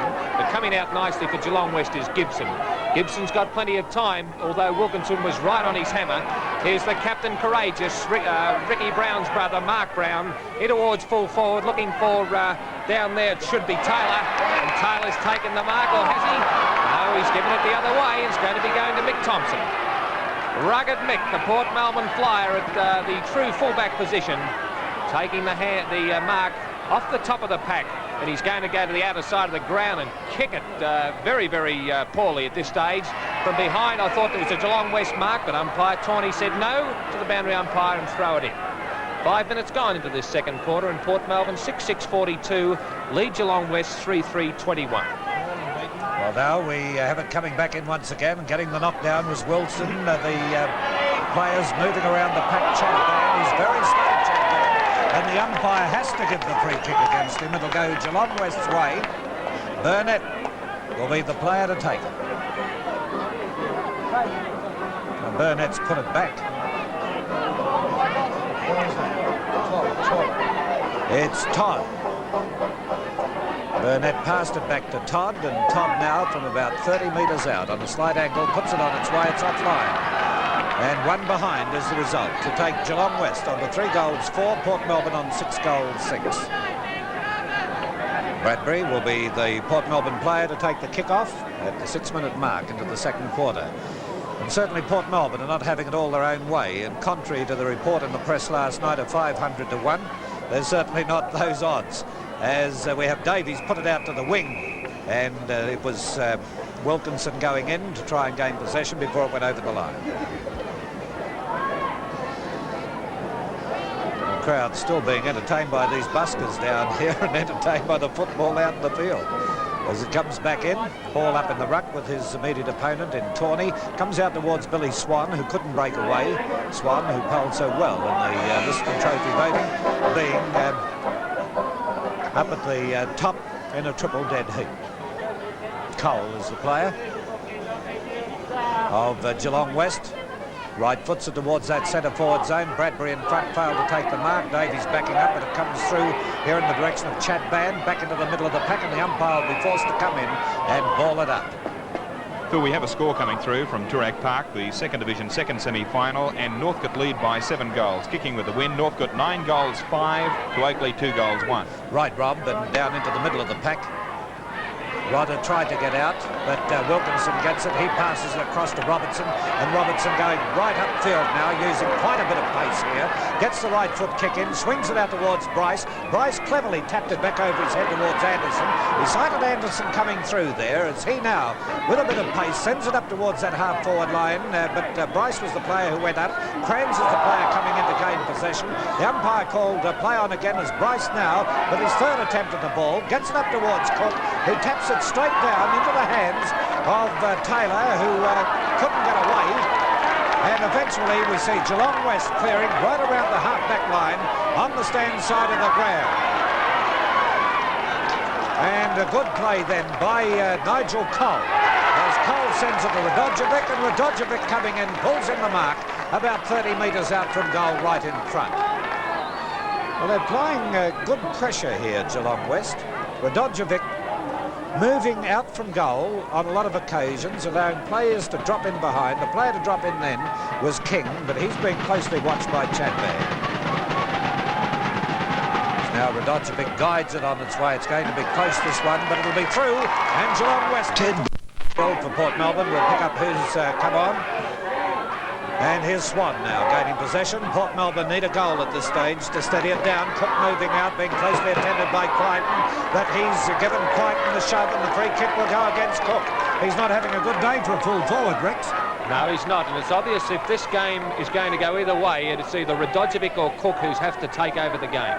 Cook has had 1 kick and 1 hand pass so far on the stand wing position, and the player coming through is Kavanagh. Kavanagh with a pass to Wilkinson, and Wilkinson accepts that pass with a further pass going on to Rodder. Rodder now with a hand pass, gets it through in the direction of Doyle, and Doyle to Anderson. Anderson snaps shooting offline, and 1 behind is the result. So that takes Port Melbourne to 6-7 and Geelong West 4-4. Yes, Phil, and the player that replaced was Tansis going on to King, although I notice now that Big King is coming off as well. It's Port Melbourne 6 goals 7 43, Geelong West 4 28, and we've played 10 minutes into the second quarter here at the Junction Oval. There's a mark to Geelong West by Woodard. Short kick right to the wing position. Taking possession of the ball, or trying to, is Tansis. Play on, says the umpire, over the line and out of bounds. Incidentally, Scott, number 2, is on the ground for Geelong West. In the true centre wing position, there's the throw in over the pack, and it gives the chance to Robertson to come through. He's fumbling though. Grabbing the ball is Hall, turns around. No one to handball to. Now he's got, over the line, but given a bit of a shove, and the umpire saw it too, and the kick will go to Angie Tansis. Well, Tansis has had quite a few kicks in the minute and a half that he's been on the ground. Crichton getting the nod from the umpire there. Crichton, the vice-captain, playing his 50th game today for Geelong West. And this is his 7th kick for the match. Port Melbourne 6 goals 7 43, Geelong West 4 28. The margin 14 points, nothing in it at the moment. A very strong wind for Geelong West, kicking to the Fitzroy Street end of the ground. Bradbury getting the ball out over the line and out of bounds, thumped down there by Davies, opposed to his number's sake anyway, in Michael Todd. There's the throw-in. The big men jockey for position. Tawney getting the position there, knocks it down, but it's been sharked by Port Melbourne, and across to Swan. Swan takes the mark. Immediately plays on, heads towards centre half forward, sets the ball up high. It'll be held up there by a very strong wind. No one can get the mark. Geelong West defending for the moment, getting themselves, well, no, not defending, heading forward, and that's Radojevic coming out and taking the mark. Radojevic at the true centre half forward position, who's kicked 1-1 so far for today. He'd be about 25, maybe 30 metres out from goal, the slightest of angle, and kicking with the wind. Umpire says a goal, Geelong West. On the bounce, it comes out towards Hall, who grabs the ball on that bounce. He gets it through towards Evans. Evans now streaking right downfield with a long kick, looking for Cook. Can he come out in front and get the mark? He got in front, he screws it towards goal, across the face, and it will be out in the right forward pocket. No, it's bounced back in the direction of Wilson, but still over the line. Well, Ian, what about the Swan play? He's done particularly well from the centre. He certainly has. He's dominating the centre. He's had a total of 12 kicks, and so far this quarter it appears Geelong West are on the comeback trail. They've kicked 3 goals, 1 this quarter, to Port Melbourne 1 point. Well, they have the advantage of the wind as they're defending now. The ball coming out towards centre half back, and it comes out in the direction of Woodard, and also in there was the player Doyle. Woodard now goes for the hand pass, and here's the opportunity for Crichton to get away with it. He gets it around the wing. Swan was waiting for it there, coming in closely with Scott. He couldn't gain possession. They're meeting rather solidly at the present time, and that was good play on the part of Brown. Brown got up with the ball under the arm, but couldn't break away. Wilkinson moves in, over the top of it. They really threw it out to Tansis. Tansis to Swan, and Swan now down towards that full forward zone, again looking for Cook, who couldn't get there, but Abaya comes in. Watch this, along the ground. Just got it through for full points to Port Melbourne again. That was his second. Port Melbourne move on to 7 goals 7, Geelong West 5 goals 4. From around about $10 a day, and that includes free and discounted sightseeing. But how's that, Harold? The winning team this year for 18 Aussie pass throughout Australia. Oh, that's terrific, Phil. Yes. I hope you're in it. Okay, there it goes, wide of the centre once again. Wilkinson of Port Melbourne to Abaya. Abaya now dodging. Hardly had anywhere to go for a moment. Gets it to Evans, who gets his kick in under pressure to Doyle. And Doyle now from that half-forward line. Again looking for Cook, but it's well off line and out on the full at the scoreboard end of the ground. Port Melbourne 7-7-49, Geelong West 5-4-34. And in the second division game, 2-1 Oakley, Northcote 9-5. Curran taking the kick, and the mark has been taken by Evans out on the right half-forward flank. So Evans now from this position. They're going for the long shots now, and Cook has moved back there, but the mark has been taken in the last line of defence again by Crichton. Well, there's no doubt about it. He's done the job on Fred Cook to this stage as it comes towards the half-back line. No one able to take the mark. The umpire's blown the whistle. Says around the neck, and the free kick will be taken down here by Rodder, the rover of Port Melbourne. It was against Scott, so Rodder now gets the short pass in and lands it in open territory. Punch back down here when players should be grabbing it. It comes through here towards a Bayer towards the forward zone, and Anderson sneaking in there again in the left forward pocket has taken that mark only about 25-30 metres out from goal. On an angle, and he's kicked 2 goals, 1 so far. So a player really needed to be watched by the defensive players of the opposing side. On its way, and the umpire moving across the wind dragged it, and it's 1 behind. Ted has really done the job on Fred Cook, and umpire Tawney places an infringement on Fred there because he went too close to the kick-off line. So he is really having a bad day, Fred, at this stage, as Crichton goes to the outer side of the ground towards the wing position. He'll be looking over there for Wilson, and Wilson grabs it in nicely and gets onto the left boot. He's going to kick it in the direction down there of Taylor, but coming in nicely for the Port Melbourne side is Mick Thompson. Rugged Mick with the socks down in the first minute of the game has played pretty well and tries a short pass, but it's a shocker, and it's picked up there by Dalhouse. Dalhouse, the half-forward flanker for Geelong West, is in fact right on the half-forward flank on the boundary line. There's a lead coming out there from Scott, but he's gone long in towards a full-forward position. The flyer from behind was beaten. He's infringed, said umpire Tawney. Got into the back of Bradbury, but in fact it's Thompson's kick, and Thompson's got the ball and hand passes across to Evans. Evans back to Wilkinson, puts him under the hammer because Beaton was right on top of him. Scott does it pretty well, keeps the ball in the forward area, and the umpire is going to bounce the ball. There's the second division semi-final, and Oakley falling behind there. 4 goals, 2-26, trailing Northcote 11-7-73. Beaton versus Hall, and Hall's doing it pretty well. It finally comes down in the direction of Taylor, but it's going pretty close to the boundary line, and it's going to be thrown in. OK, we've come up to 18 minutes into this second quarter, and Port Melbourne 7-8-50 lead Geelong West 5-4-34. Hall with a big knockout, then down towards Wilkinson of Port Melbourne. They're over the top, and the umpire will ball it up again. I don't know, I think Geelong West are doing pretty well at this stage, Harold. Yes, they're trying very hard, Phil. It's a very scrambly game due to the wind condition, the very windy conditions. But now it's Hall getting it out into the middle of the pack once again. Robertson is the player to try and move away with the ball. Wilkinson over the top of it, but again, there'll be a throw in. A little bit of negative football going on the outer side of the ground, only to be expected, I suppose, with a strong wind. Hall going up again. Comes out wide of the pack, and this is the chance now for Geelong West to get it up to that forward zone, but there's no one home, and Bradbury will be the Port Melbourne player. Watch him come in here to get it to the boundary line.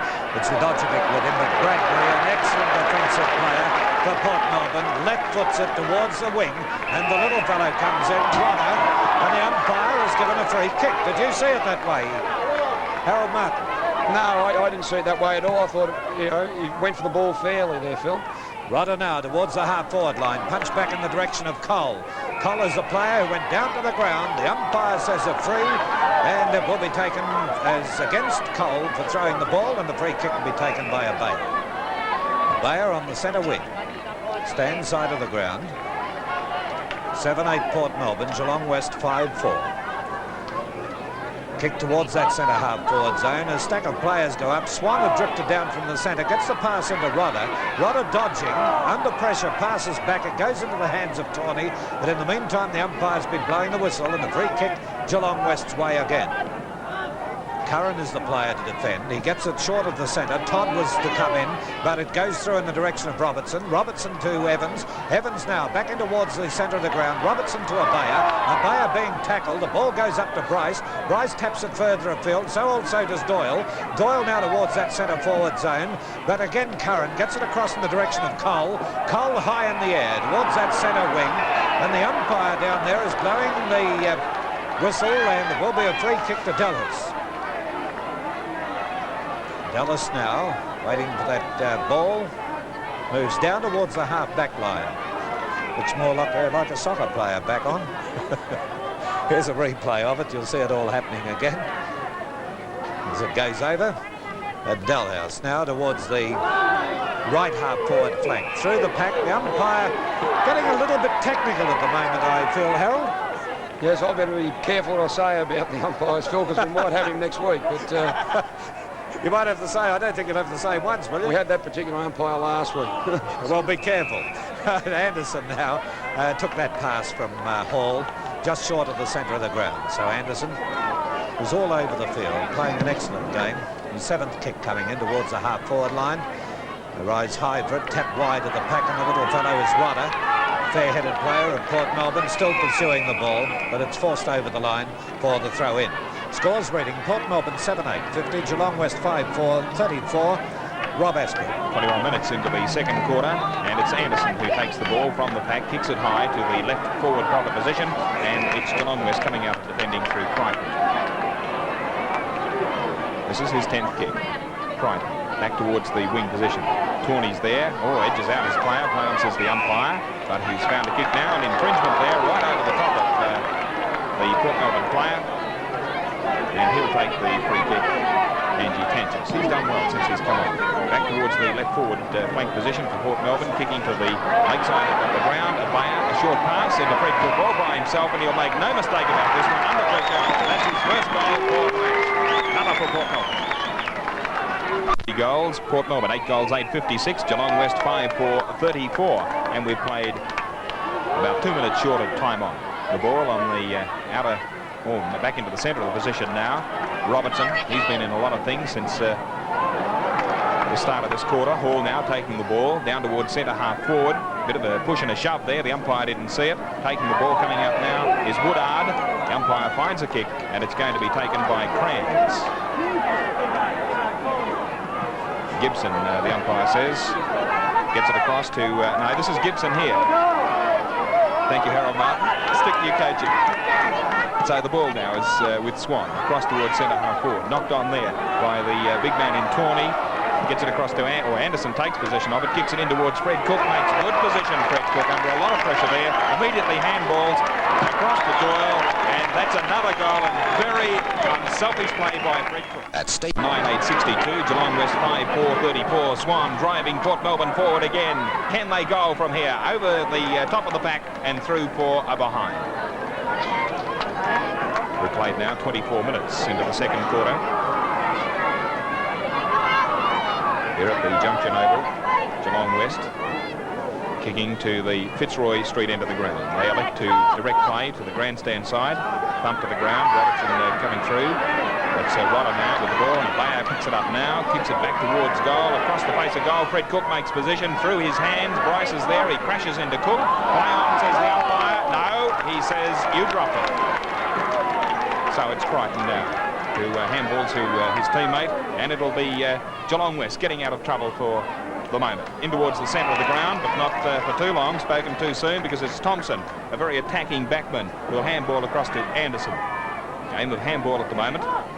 Kavanagh eludes an opponent, right in towards Fred Cook. He's making position, knocked away again. Good defensive tactics against Fred Cook by Crichton.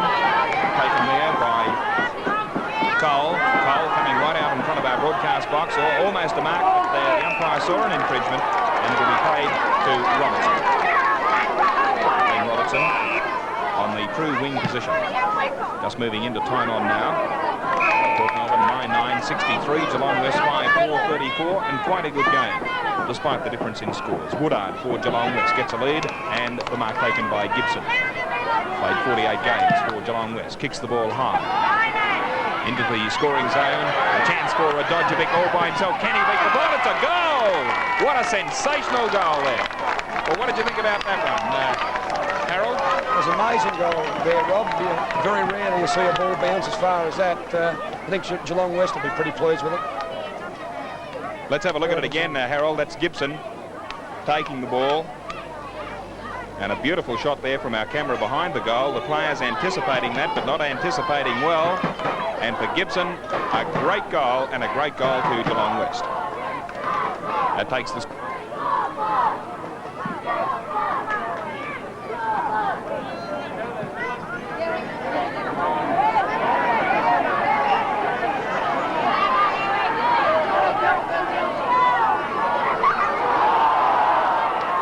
Caught with the ball there, brought to the ground, picked up by Anderson, in towards goal. A great opportunist is Anderson, and he's made no mistake about it this time.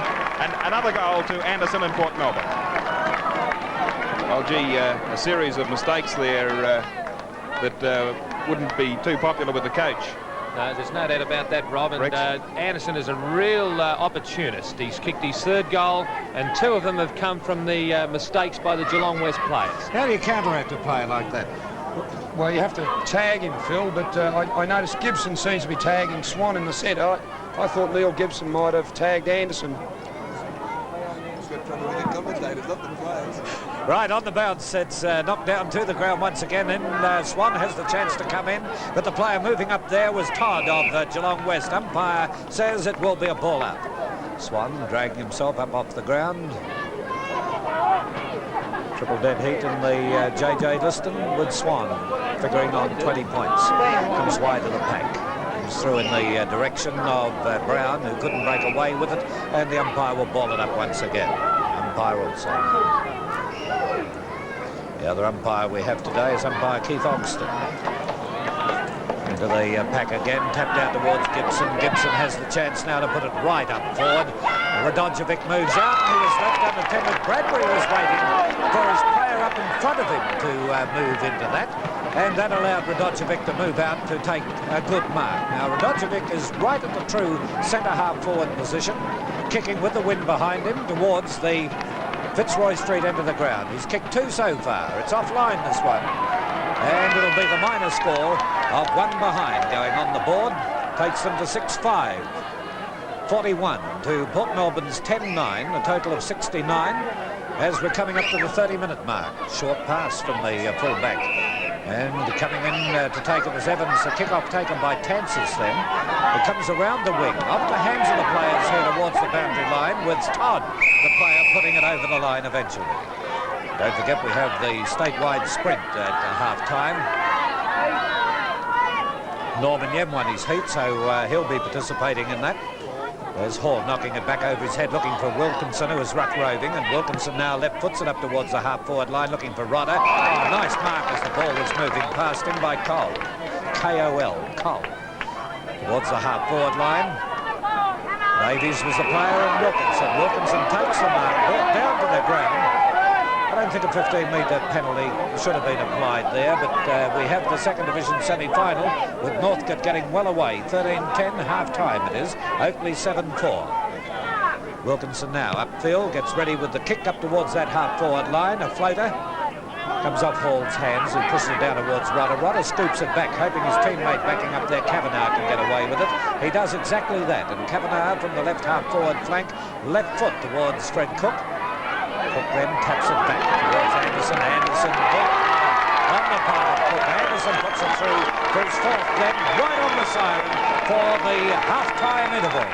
Good bit of play there, and a lot of the credit must go to Fred Cook. I was just saying earlier there, Harold Martin, although Fred Cook hasn't scored many goals, if he gets criticised, he'll be able to say to the coach, well, I gave a couple of good ones away. Yes, well, he was down early, Phil, but he's definitely fought back in that quarter with the assistance of Bayer in particular, up on the forward line, and Graham Anderson. I think Bayer and Anderson, and with Cook, have been the players why Port Melbourne in front at half-time. Well, Harold, looking at the game now, you've seen the first 2 quarters, both of them having the chance to kick with the wind. Do you still see the outcome an easy Port Melbourne win? No, I don't. I think the wind a little bit, Phil's blowing across the ground. It might be a 3-goal wind favouring Geelong West in that quarter, but they're still not out of the game yet. The next quarter's the most important quarter, and Port Melbourne led Coburg last week by 5 at half-time, and the game of football's not over until the end, so don't write Geelong West off yet, but they'll find it very hard. Right, Rex Hunt, what do you think at this stage? Well, I think Port Melbourne are doing it on the bit, to corner phrase, and Geelong West just can't match them in the physical department. Full marks to Geelong West and Radojevic because they're really putting in, but they're just a little bit too inexperienced at this stage. Right, and Ian, what does it say statistically? Well, Geelong West didn't do enough in that quarter. They only kicked 4 goals through to Port Melbourne 5 goals through, and they had such a wind with them. Port Melbourne kick getters, Swan dominating the game and the centre with 15 kicks, Kavanagh 11, Robertson 8 and Anderson 10. Geelong West, Brown 9, Woodard 8, Frighton 10, And goal kickers for Port Melbourne, Anderson 4, 3 coming from that quarter, 2 each to Abaya and Doyle, and 1 each to Rodder, Swan and Cook. And for Geelong West, 2 to Radojevic, and 1 each to Tawney, Brown, Todd and Gibson. Right, and just repeating here at half-time in the first semi-final, we have Port Melbourne 11-9-75, leading Geelong West 6-5-41. Statewide sprint coming up right after this break. 3 north of the Royal Melbourne Hospital. All the best to you, Norm, from the Port Melbourne side.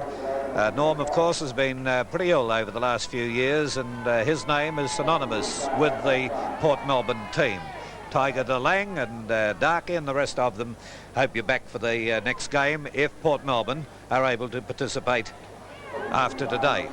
So let's hope for your sake, Norm, that they can take it away. Ian, let's have a look at those statistics now, as you gave them just before half-time. From those statistics, it's pretty obvious that Geelong West just aren't doing enough. Port Melbourne, a total of 174 possessions to Geelong West 106. Kicks, Port Melbourne 111 to Geelong West 86. Geelong West still stronger in the air, however, with 30 marks, with Port Melbourne 26, and free kicks still pretty even, Port Melbourne 17, Geelong West 19. The next department is where Geelong West appear to be falling down. They've only managed to execute a total of 20 hand passes, Port Melbourne 63. Right, Ian, now Rex Hunt is here with me. Rex Hunt is here with me now, Ian. So, Rex, can you see Geelong West really winning this game? Only if they get their short game going during the third quarter, Phil.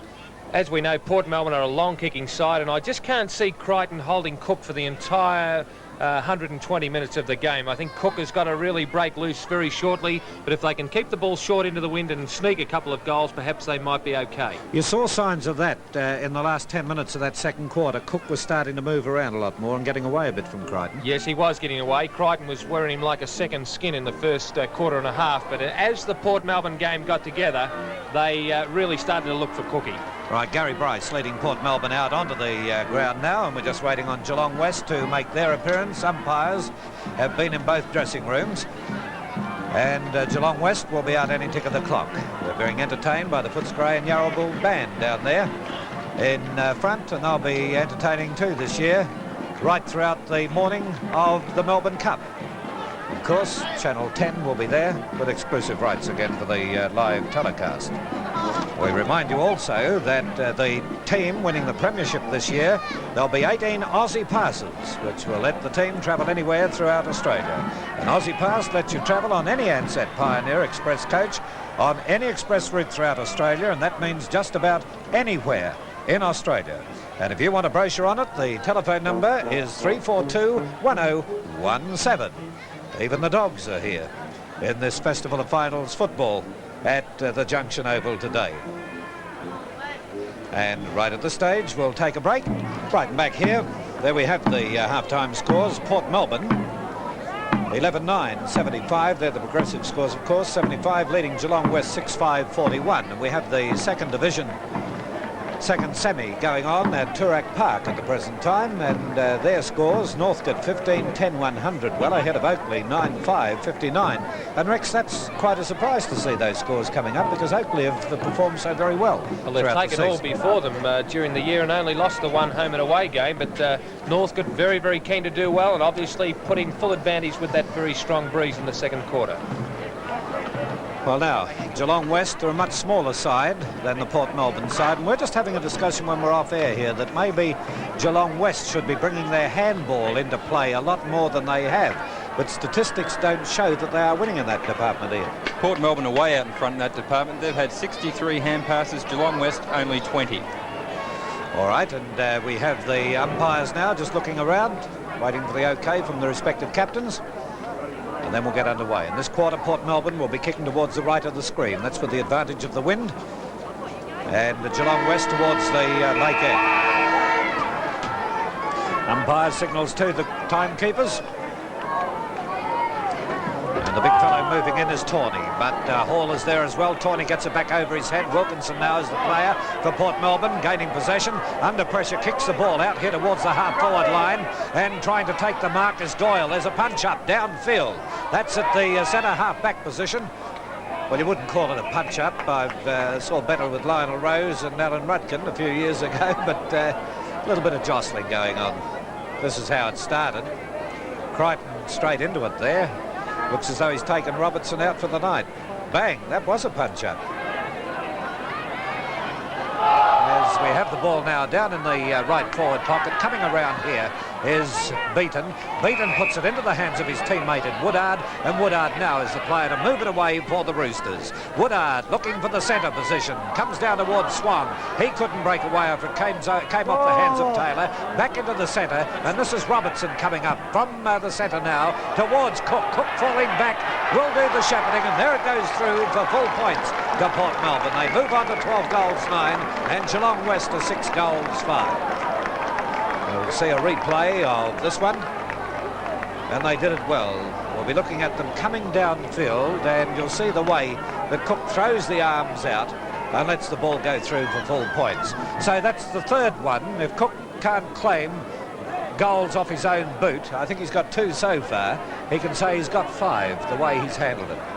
Phil, I went to have a listen to Gary Hamer speak. He's a very, very good speaker, doesn't rant and rave unnecessarily, but firmly emphasises the points he wants to make and does a good job of communicating with his players. He told his team to defend to the outer side of the ground. They are concerned about Anderson, and Scott has been told to stay close. Yes, well, Anderson is the player that got a tag, as we were saying earlier there. Bill Swan is the player in the middle of all that, and the arm held, and he'll get the free kick. So Swan from wide of the centre of the ground, about to come in for his 16th kick. And there it goes on its way to that centre-half forward position. Waiting under the ball was Doyle. He failed to take the mark. Comes through to Abaya. Abaya hand passes under pressure out into open territory. Those little legs going 10 to the dozen as he traps it once again. Spears it across in the direction of full forward, but it's through for a behind again. So Port Melbourne go to 12-10, 82, and Geelong West 6-5, 41. Taking the kick-off now will be Beaton. Beaton playing at full-back in this quarter for Geelong West. Kicks it high in the air, out towards the half-back line. And moving in was Kavanagh, who couldn't break away with it. Coming around him is Doyle, and Doyle is the player to get it across to Abaya. Abaya now looking for Cook, who cocks. Behind him was Beaton. Down it comes towards Bryce, fumbling, pushed in the back, Bryce.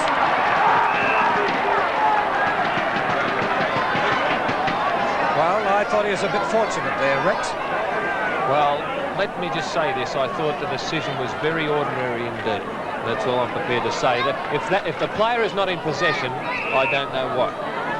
Right, well, Bryce now moves in, guides it on its way, and it's through for another goal to Port Melbourne to take them to 13 goals 10, with Geelong West on 6 goals 5. Also, we will be presenting the mark of the day at the finish of the match today, and the best player. And if time permits, we'll take you into the winners' dressing room for the atmosphere in there. Port Melbourne 13-10, Geelong West 6 goals 5.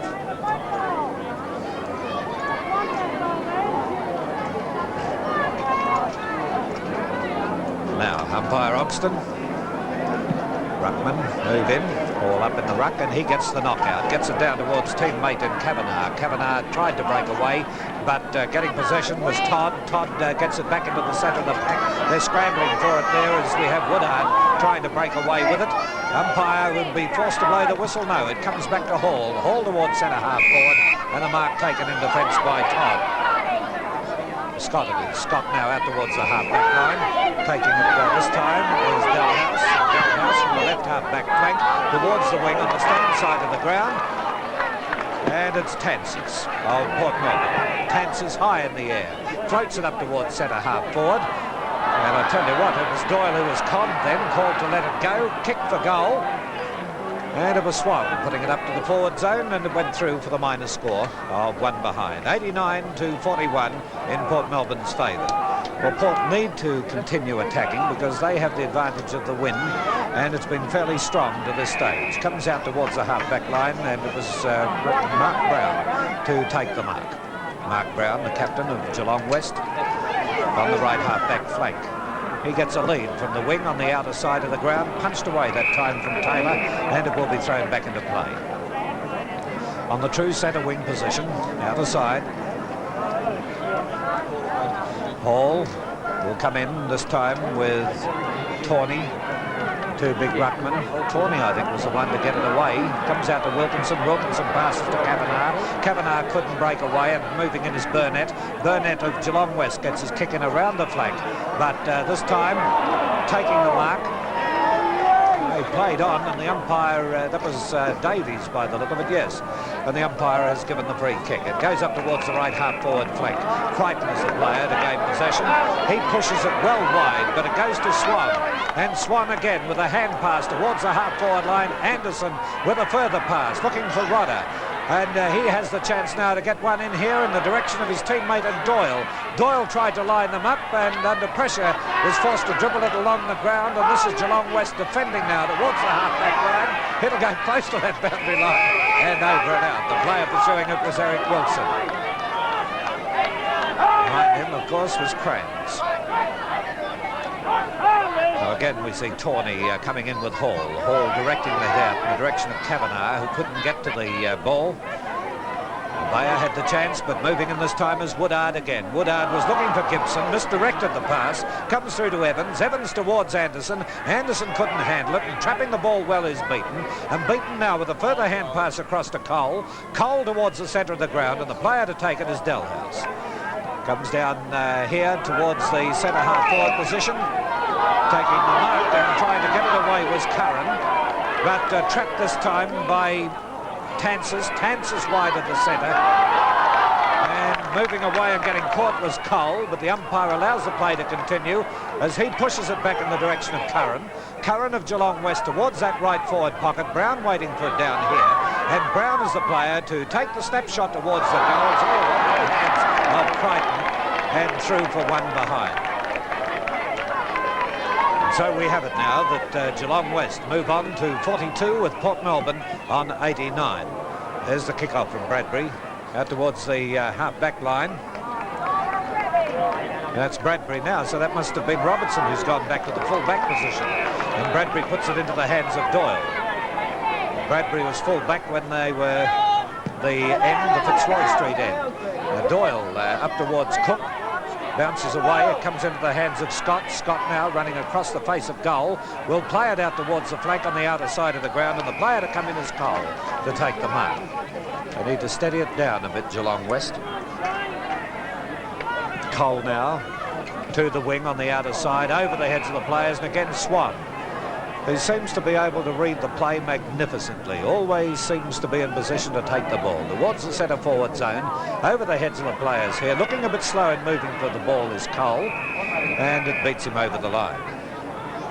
So Port Melbourne a 13-11-89, Geelong West 6-6, a total of 42. Rex Hunt. Coming up to 9 minutes into this third term, and Tawney over the back of Hall gets it down towards Burnett. He gets it across there towards Wilson, and he drives it towards the half-back flank, but the bounce is poor, and it comes down towards Swan again. Swan in towards Wilkinson at centre half-forward, and old Ginger Meeks himself. Wilkinson has the ball at centre half-forward. He's a player on its own, and how can they let this player on his own, Anderson? He's already kicked 4 goals for the Port Melbourne side, and the former Collingwood player has a chance now to put it straight through the centre around about 50 metres from goal. He's going to favour the drop punt kick, and he kicks it long enough, but it's offline. 1 behind 1 point, says the goal umpire. So that'll be 13 goals, 12. The total will be 100 for Port Melbourne, and Geelong West is 6-6-42. Beaten nearly straight down the ground towards centre half-back. A good kick against the wind, and Swan is leading in the race of the ball ahead of Brown. Swan displaying true class, kicks it in towards Bryce at centre half-forward. Bryce drops the mark, but it finally comes down towards Scott, and Scott kicks it high into the air out towards the wing position, and Mark Brown will go up, the Geelong West skipper, and take a well-judged mark. They've got to start moving it pretty quickly, and here's the lead from Gibson in the centre of the ground, and they're going via the cape at this stage. Move the ball on quickly, comes the calls from the coach's box, and that's a poor kick out towards Crichton, but the bounce of the ball doesn't favour him at all as Mick Thompson comes in, sees Evans on his own, with a beautiful long hand pass coming now across towards Davies. Davies once again down towards, it looks like Wilkinson, is it? And yes, it is Wilkinson. Wilkinson's got time to pick it up and kick a goal. It's great play by Port Melbourne, and that's the difference between the sides now as Port Melbourne... That's far. Okay, the ball back in the centre, and 3 goals 1-1 behind tells the story in this corner as Kavanagh comes in and takes the ball, but the ball comes out towards Burnett. Burnett's going to take a bounce and running towards the centre half forward position, and having had 2 bounces, kicks it long, looking down there for Taylor. Taylor should have taken that mark. Mick Thompson comes in and relieves the pressure for the side. There's a bit of a scrimmage down there, and finally I think the umpire will blow the ball and bounce at the 11-minute mark, but apparently there's a free kick down there and it's going to go to Evans. The back pocket player for Port Melbourne there, Evans, is going to relieve the pressure and kick it to the outer side of the ground, and what a good kick it was, looking for Hall. Behind him was Tawney, but Hall tries to get the ball, but he can't get it before it goes over the boundary line and out of bounds. Coming up to 12 minutes into the third quarter, and Port Melbourne really consolidating. 14 goals, 12-96, and 4 of those goals by Anderson, leading Geelong West 6-6-42. Tawney versus Hall. Hall this time gets it down towards Anderson, who's in the thick of things. Anderson towards centre half forward, looking down there for Wilkinson, but Scott coming in and relieving with a nice chest mark. Here's a loose player in the centre, but he's kicked it too long for Curran. This will allow the player coming in for Port Melbourne, it looks like Tanzas. Tanzas has kicked it long and high towards Cook, but it's not coming back enough, and 1 behind 1 point goes on the scoreboard to Port Melbourne, so 14-13. That will be 107, leading Geelong West 6-6-42. Right, there it is, and we have the kick-off being taken by Beaton now, and Beaton towards the half-back line, favouring the outer side of the ground, and 2 bites at the cherry, mark taken by Hall of Port Melbourne. Cook moving around, being met shoulder to shoulder here by Beaton. He goes for the pass this time, and this allows Geelong West to defend as it's passed across in the direction of Cole. Cole now can't get rid of the ball effectively. It's picked up again by Hall. Hall with the shot towards the goals, and there's another big score up to Port Melbourne. They go to 15-13. Wide to the pack. Bill Swan throws himself into it there. Couldn't get through them. Will be a ball up again right near the centre. Port 15-13. Geelong West 6-6. Play has been in progress. 13 minutes. Rob Asprey. Yes, and the score 15-13, 103, Geelong West 6 goals, 6-42. Hard to believe that there's more than 10 goals in this game. And now the race is on between the 2 sevens, and in front is Gibson, almost brought to the ground. Play on, says the umpire, gets it across there to his teammate in Curran. Curran, a long handball, the opportunity now for Geelong West to score. It's going through, and by the reaction of Beaton, I'd say he's kicked a goal. Port Melbourne 15-13, 103, Geelong West 7-6-48. They need goals badly from the bounce. It's the chance now for Burnett coming through. Oh, he's under a lot of pressure there. It's Scott who takes the ball, also under a lot of pressure. Burnett, he'll handball, but it's shark there by Port Melbourne. Wilkinson will have the chance to go forward. Handballs to Abaya. He's clear now. Takes his time in towards goal. No, says the umpire. 1 behind only. Ian Gibbs. Port Melbourne still cutting Geelong West apart with their handball. A total of 73 hand passes affected by Port Melbourne, 31 by Geelong West. Second division semi-final, Oakley 9 goals, 660. A hopeless case there against Northcote, 16-11, 107. And it's Port Melbourne going into attack again. Fred Cook out in front and takes the mark. Immediately handballs to his teammate. All by himself is Doyle. Oh, he's brought to the ground. Hold it. And the umpire ran up and said that was unnecessary. In fact, I'm almost certain if it had been behind, he would have had another shot for goal. And Cookie on the ground there, not looking too good at all. It's not Cookie. Well, let's have a look at it again. Oh, it's Doyle, of course. Cook gave it to Doyle. And here's Doyle now. Take a close look at this and you'll see exactly what happened. He kicks the ball. Oh, yes. Yes, a tackle. The arm came across the chest. I thought it may have been higher than that, Rex, but there was nothing really wrong with that. No, he was committed to do that tackle. I didn't think there was much in it, Rob. It's Anderson now who drives the ball from the centre, very high. No one can take the mark. On the ground. That player trying to get the ball out is Cole, and the umpire has found a kick, and it's going to go to Cole. Nigel Cole, 20-year-old player who's only played 6 games with Geelong West, a good future in front of him. Out to the wing position. Gibson it is who takes the ball off the pack, drives it in towards full forward. Look at the battle down there between Radojevic and the backman of Port Melbourne. But it looks like it's Port Melbourne. No, says the umpire, and he's found a kick. And this will be a chance now for Curran to shoot for goal for Geelong West. 16 and a half minutes into the third quarter. Curran recruited from Coburg. And regularly amongst the best players for Geelong West this year. Only about 20 metres out from goal, almost directly in front. Not a good kick. In fact, it's offline and through for a behind. A very bad miss indeed. A bad miss there, Harold. Yes, it was, Rob. Laurie Curran's usually a half-back flanker, so I don't think he's had too much practice at kicking goals. So far, Port Melbourne in this quarter have kicked 5 goals, 5. Geelong West have only managed 1 goal, 2. Well, that tells the story of the game. A long driving punt kick goes to the outer side of the ground, and the big man Tawney takes the mark for Geelong West. He'll handball to Scott, over Scott's head in fact, but he'll get possession now. Takes his time, almost caught there, in towards Radojevic. He leads out. Can he take the mark? Takes one grab at it, and the umpire has paid it. I think he may have paid round the neck there. A free kick, although a toss-up between a kick and a mark. Looks like he paid the free kick. Kicked 2 goals, 2 so far. Joe Radojevic, one of the personality players in the VFA, lines it up. Looks like he's lined this one up beautifully, right through the middle. A goal to Geelong West. The margin is now 54 points in favour of Port Melbourne, 16-13, Geelong West 8-7. Gibson now getting the ball to the right forward flank position for Geelong West. They need goals badly. Burnett, he's bumped aside by Davies over the line and out of bounds. And I must compliment the VFA on the superb setup they have here today. It really does look good. A few more heads on the outer there would look good, but I think we'll have that in the next 3 weeks. There's no doubt about that. Second semi-final being played here next week. Ball close to the boundary line. Burnett again. He'll be a very tired player, the little bloke for Geelong West. Over the line and out of bounds. Port Melbourne kicking to the Fitzroy Street end of the ground. Still a reasonably strong breeze out there, a gusty breeze, not as strong as it was in the first half. Geelong West going forward again. Radojevic, can he do anything there? It's taken there by the Port Melbourne defender in Thompson. He'll clear them out of trouble for the moment. But the big bloke in Tawney takes the mark. Handballs across to the player all by himself, and Eddie gets it across to a teammate, but that teammate Todd is in a lot of trouble, tries to thump it along. The umpire will call for it and bounce it up at centre half forward. Phil. Yes, and Port Melbourne is 16-13, 109, leading Geelong West 8-7, a total of 55. A lot of the sting's gone out of the game here in the third quarter, with Port Melbourne working their way well on top. Moving out of the pack then was Curran. He gets it well wide out to Gibson. Gibson of Geelong West towards Radojevic. Radojevic battling away down there against Bradbury, but failed to take the mark.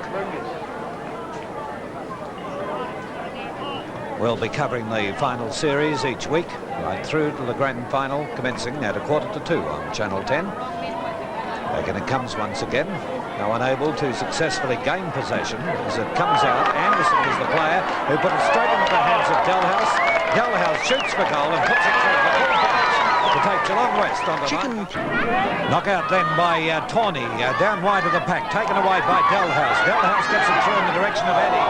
Oh, bang, down they go, and it comes wide. The umpire blowing the whistle. No, he's called play on after giving a free, and it's little Mabaya in the van.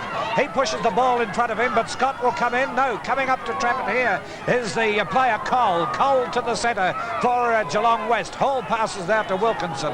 Wilkinson now with a pass towards the half-forward line, and the mark will be taken by Doyle. 15-metre penalty will be applied too. Woodard was the player who came into him. And it's starting to liven up a bit, Rex Hunt, particularly when Fred Cook comes up there. All Fred came down to say was, "You've got the ball, what are you doing fighting, son?" The only time you fight is when you haven't got the ball, says Fred. So Doyle wanted to go on with it a little bit, but he's got a chance now to really seal the issue, because that's the only thing that matters now, coming up to 22 minutes into this third quarter. Doyle, Shane Doyle, he's kicked 3. He's kicked this one pretty poorly. That's a bad miss. Okay, 16-14, 110, Port Melbourne leading Geelong West 9-7-61, and the ball's with Beaton again at fullback. There's a little bit of an infringement here. Doyle has acted in a very ordinary way, according to Gary Bryce, because he told him, and there's been an infringement. So umpire Oxford will come out and award the free kick to Woodard. Just a little bit of an inexperience there on Doyle's part, and we see Frank Johnson warming up on the interchange bench. He's obviously going to come on very, very shortly. Meanwhile, it's back with Woodard. He's gone into the centre of the ground and he'll be looking for Crichton. Crichton doesn't let him down and nearly takes a big mark. Ball comes down towards Glenn Robinson, and Robinson kicks it towards the wing position. In the van and picking up nicely for Geelong West is Wilson. He's tackled very, very severely. Wilson comes out and gives it to Bryce, but it's on here now. Yes, Wilson is wanting to go on with it. Bryce is in there too. And we'll need some good umpiring there because the umpire has been flawed. Now, there's a trainer out there hanging on to a player, and trainers should be pretty careful in getting into this. There's one player right underneath them all, and that was Delhouse. And the goal umpires are up there. The goal umpires are trying to keep players away, and there's a shove going on by Robertson to Scott. There's the player there in Curran. He's not very well at all, unfortunately. He's not very well at all. Well, Harold Martin, you describe it as you see it going, because you've been in these.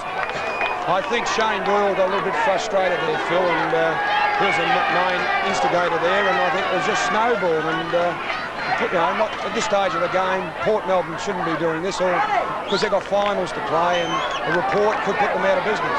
And Wilson has gone up the race. Meanwhile, the play goes on, and Wilkinson sees Hall at centre-half forward. And just seeing there that wasn't much in it at all. Plenty of noise, and that's about all. As the ball goes down towards the forward pocket area, Scott picked it up and gives it across towards Beaton.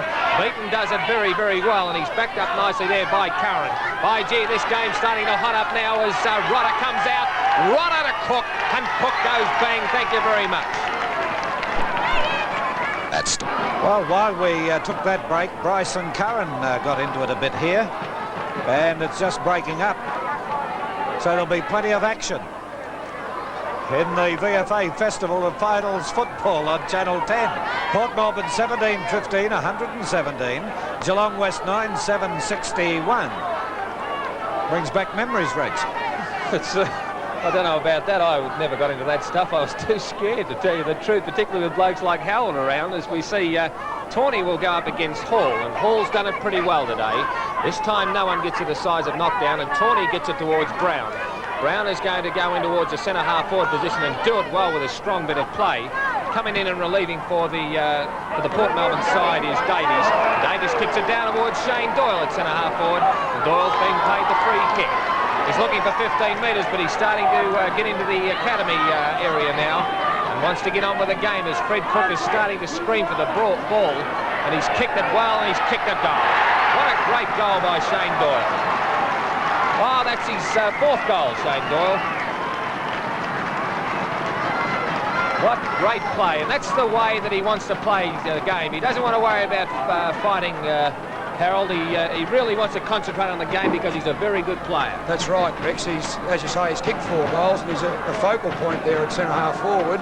So forget about the fisticuffs and go on with the game. And once again, Phil, Fred Cook using his bulk to shepherd that goal through. So although he's not figuring in many goals, he'll be letting them know that he's shepherded a few. Well, he's shepherded and given away about 5. Wave to the crowd. All that. All right, Harold Martin commentating with us as well today, the coach of the Coburg side. His side will be participating next week as we have now. Tawney plays it down for Geelong West towards the centre forward zone, and Carter came in to take a one-handed mark. Thompson, good mark too by Thompson, out to Abaya. Abaya now going around the wing on the other side of the ground, left foots it towards that centre forward zone. Up they try for it, and the mark taken by Doyle again. This seems to have lifted his play.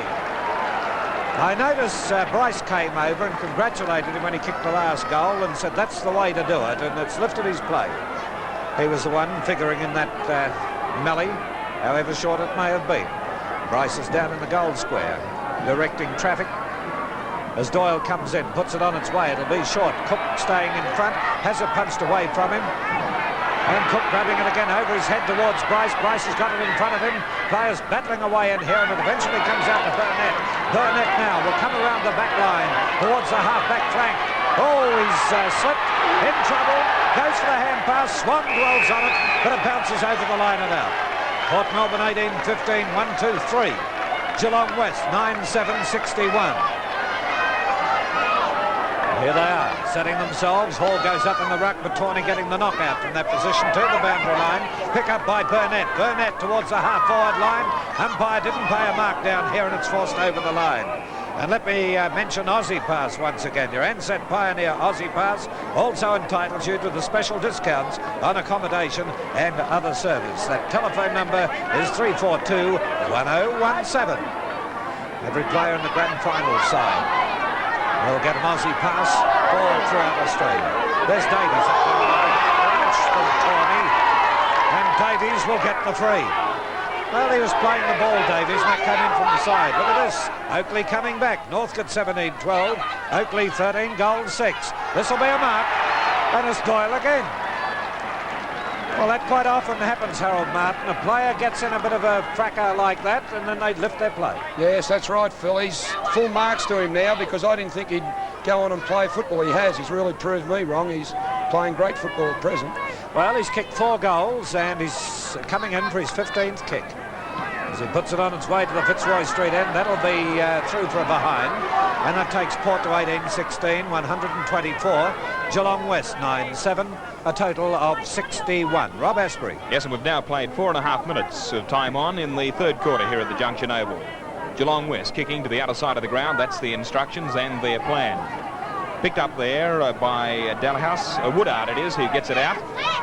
The ball now by Curran going down to the half-forward flank position on the right-hand side, but it's marked by Thompson. He immediately handballs. Bradbury gets the ball back to the wing position on the outer side of the ground. Wilkinson kicks high towards centre half forward. Oh, up goes Doyle. What a great mark by Doyle. Well, there's a contender for the mark of the day. Doyle, a former thirds player, forced to switch to centre half forward this year and has done extremely well. He's 21 years of age, has kicked how many goals today, Ian? 4 goals today, and he's coming in for his 16th kick. Well, he's certainly been a good player, is Doyle. So 21-year-old Doyle now lines up the goals, going for his 5th. Oh, it's a long kick too. The umpire moves across. It'll be close. It's one behind only as the crowd roars. So that takes the scoreboard here at the Junction Oval. Geelong West 9-7, 61. Port Melbourne 18-17, 125, and we've played 5.25 minutes of time on in the third quarter. Very close to three-quarter time. Curran knocks the ball on for Geelong West, but he's a teammate there under a lot of pressure, but the umpire said he would be free kicked, and it's Dalhouse. Dalhouse, the man on the mark, and it's Doyle who almost takes the mark. Play on, says the umpire, as Anderson takes it now. Kicks the ball back, screws it back in towards goal. It's going to be close. What a beautiful goal by Anderson for Port Melbourne. That's his...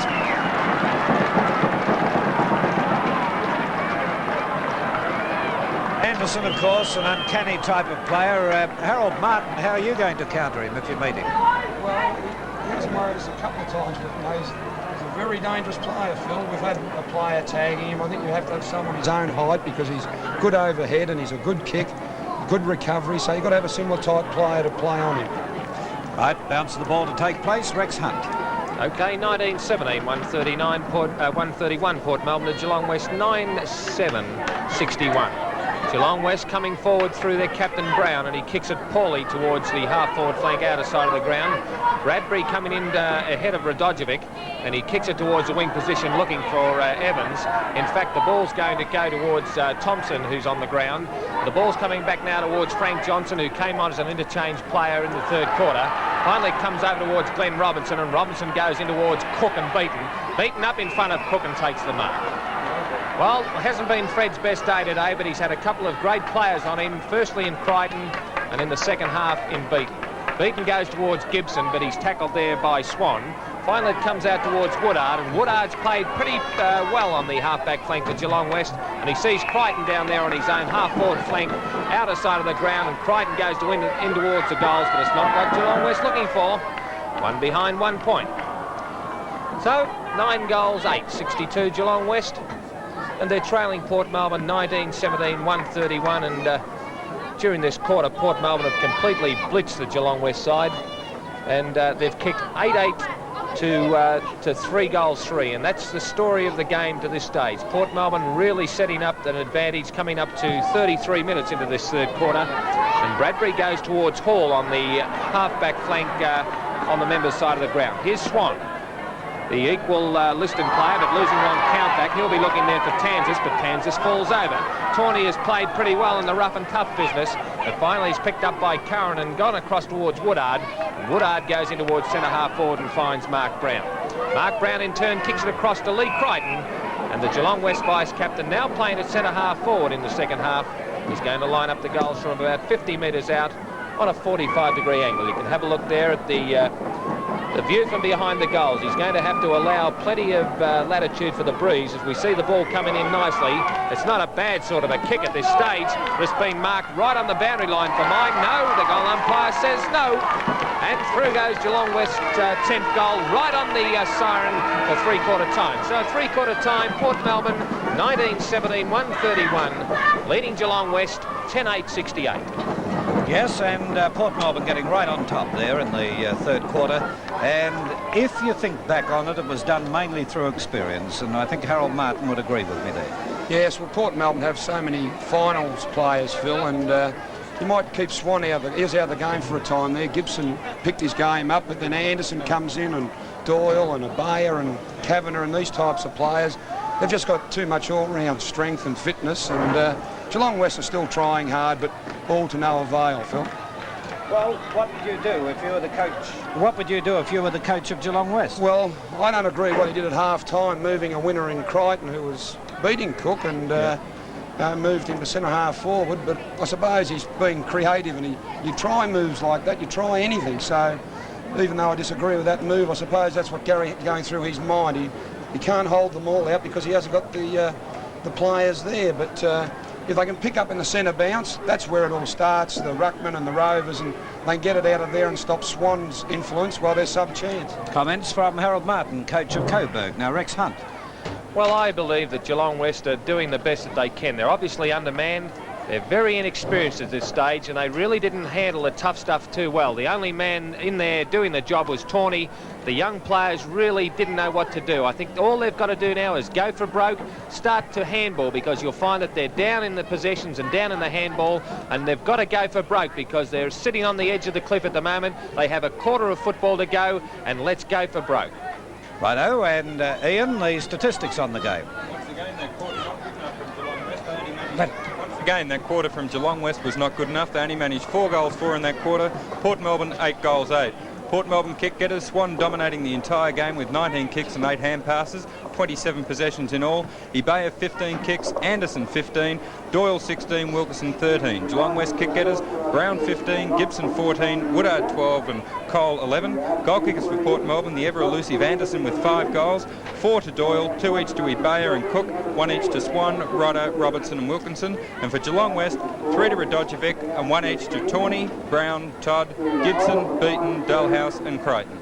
We've just had a report too, Ian, from the dressing rooms that the player who went off, Wilson, has severe concussion. So that's unfortunate for him. I wonder why he was moving up the race after that little fracas. And it's been great, the welcome we've had back to VFA football today. The supporters put up the big banner, welcome back to Channel 10, and look what's happened up here a few moments ago. And Rob Asprey, it's great to see. Yeah, rainbow cake, your favourite too. Yes, welcome back to VFA football there from Belfast. Okay, Port Melbourne, 19-17, 131 to Geelong West's 10-8, a total of 68. It's hard to see what Geelong West can do here. Rex, I noticed players limping. They've gone in hard and they're paying the penalty. Well, they certainly are. I realise that the media had them as the underdog, and I think what Harold said off air was very true, that really they win home games, and that's what counts, and that's why they're in the finals. I'm saying that they haven't. I'm not saying that they haven't done their best today, but they just so much undermanned. There's big Stretch Annanson with his baby waving to the crowd. I tell you what, it looks as though he's been enjoying himself in the country. And you'll notice the little baby that he's carrying has got number 14 on the back too, Phil. All right, we'll be back after this break. Just getting ready for the bounce of the ball. We'll give you the statistics as soon as we have a break. As Hall goes high, he taps it down, but it'll be taken away by Todd of Geelong West up towards their half-forward line as Bradbury leading in the race for the ball. He was given a shove by Radojevic, who turns around, quickly shoots the goal and puts it through for 2 points. Right, let's have a look at the statistics on the game to three-quarter time. It's obvious where Port Melbourne's strength is. It's in the handball division with 82 to Geelong West 41. Possessions to Port Melbourne 251 to 172. Kicks 169 to 131. Marks still relatively even, 42 to Port Melbourne, 46 to Geelong West. And umpiring fairly square, 25 to Port Melbourne, 26 to Geelong West. Right, and the bounce about to take place. Port Melbourne 19-17, Geelong West 11-8. Well down Geelong West. The hit out controlled by Tawney. Goes in towards the middle of the pack. Hall was trying to get it away. A pick up by Swan. Swan of Port Melbourne towards that centre forward zone. Tapped down by Wilkinson. Woodard comes into it. He hand passes across here to Brown. And Brown has the chance to move it away as Curran gains possession towards that centre forward zone. They go up for it. Moving in this time is Taylor. Taylor passes it out wide towards the outer side of the ground. It's Taylor putting it up towards that left forward pocket position, but over the line and out on the full. So Bradbury will take the kick, and he goes for the short pass with his teammate dropping short, and that teammate, of course, was Tansis. Tansis now. Round the wing on the outer side of the ground. There's an air of expectancy about Geelong West trying to come back. But with the experience of Port, Gary Bryce has taken himself off the ground, but with the experience of Port, it'll be difficult to see that happening. So from this ball up, Ruckman and Tawney moving in pretty early before the umpire gets it down. That allows Hall to come in and tap it out, but it's tapped wide and passed up towards that half-forward line for Geelong West, but trapping the ball in defence is Tansis. Tansis out towards the wing, and the mark has been taken by Tawney. So Tawney looks for the lead, and the big fellow moving up is Crichton. It bounces before it gets to him. Crichton now spears it up towards that right forward pocket. One hand to it by Radojevic, but over the line. Port Melbourne 19-17, 131, Geelong West 11-8, 74. And it's an effective knockout by Crichton. Eventually ends up here with Taylor. Taylor gets it across to teammate and Todd. Todd shoots for goal. Offline enough to go through for the behind. So Geelong West moved to 11-9, 75. Port Melbourne 19-17, 131. With the 3-minute mark into the final quarter. And Bradbury takes the kick off to the half-back line. Hall pushed his opponent over in Taylor. Hall is the player to recover quickly, to pass it out. It ends up with Wilkinson. Wilkinson now from the half-back line with the bounce, comes in with a hand pass in towards the centre of the ground. Taken away now by Johnson. Johnson across to Swan. Oh, Rodder wasn't quite ready for that one as he gets it to Abaya. And Abaya now. Those little legs going again as Abaya left foots it towards the centre forward zone. Players go over everywhere and it comes through to Beaton. Complete top one. Well, that was a bad one. That was Robertson. Evans came back. He's apologising as he came back. You can see that happening. But as he came through, you'll see it all happening again here. He's moving away. Oh, and Evans.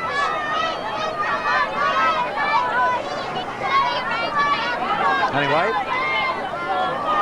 we'll have this player beaten to take the kick.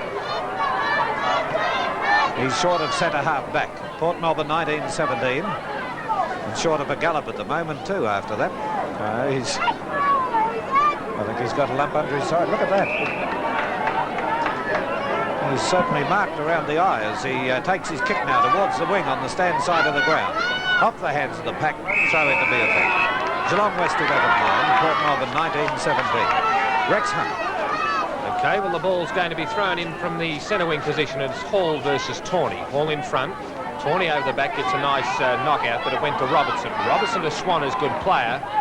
We try to tackle him as Gibson as Swan goes long looking for Cook. Cook taps Beaton out of the road, and umpire Tawney said yes, Beaton, take the free kick. Quite a nasty knock a few minutes ago, but he seems to have recovered okay as he kicks the ball long and wide towards the centre half-forward position. Tawney was in front, but it was punched away by Hall. Coming in nicely for Port Melbourne is Johnson. Johnson back to Mick Thompson as good play. Mick doesn't kick it the best on the left boot, but he finally gets it down towards Kavanagh. The boundary line is too close, and the throw-in will go in once again. 5 minutes into the last quarter, and Port Melbourne all but home in this match. 19-17 to 11-9 as Tawney versus Hall once again. And Hall tried to get across, but Tawney gets it nicely down towards Burnett. Burnett with a torpedo punt down looking for Taylor. He stood his ground in a very, very courageous piece of play. The ball beats the player in Rodder over the boundary line and out of bounds. As Phil said in the third quarter, all the fire gone out of the game and Port Melbourne really on top. Hall versus Crichton. This time Hall gets it down towards Frank Johnson. Coming through is Burnett with the ball. Gathers it nicely and sees Mark Brown on his own. The kid Mark Brown can line up and kick a goal. That's the lift that they needed.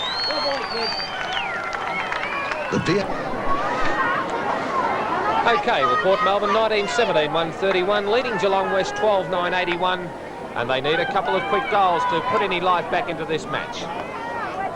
The umpire is Hodgkin, and he's coming in to bounce the ball.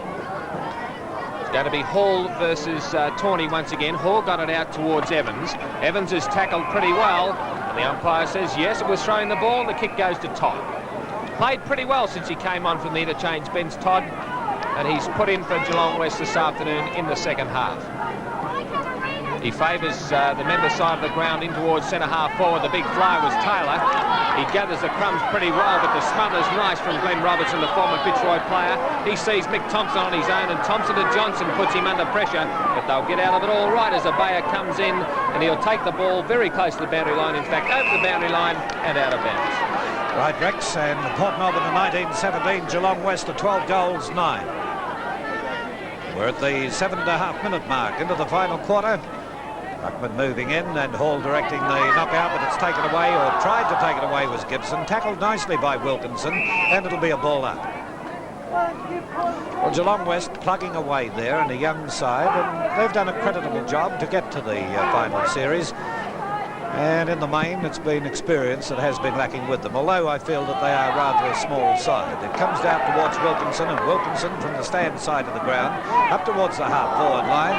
It comes down to Kavanagh. Kavanagh runs in towards the open goal. There it is. Port Melbourne go to 20 goals, 17. Geelong West on 12 goals. At State. Bounce to be affected now. On Hall again, winning in the ruck. Comes down towards Swan, who couldn't break away. A good tackle. And the free kick will be taken by Gibson.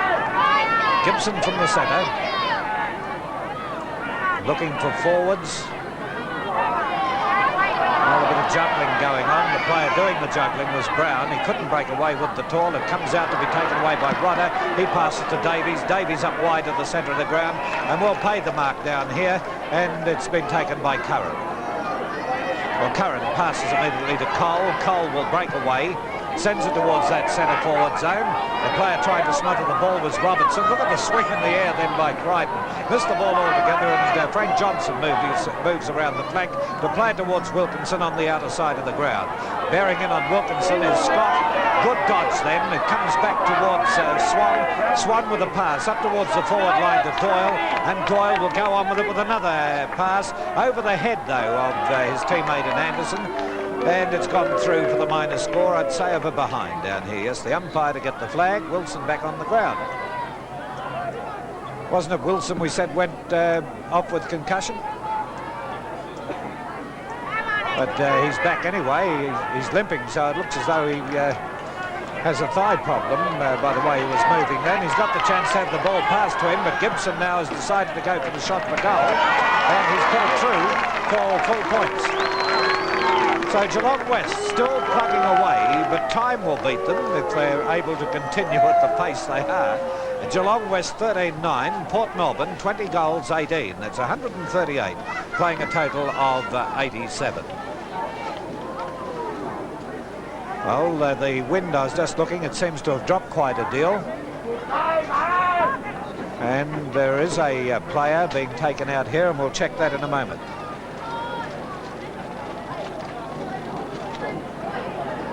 Malcolm Eddy is the player who has the concussion, and he's the one being taken from the ground at the moment. Rob?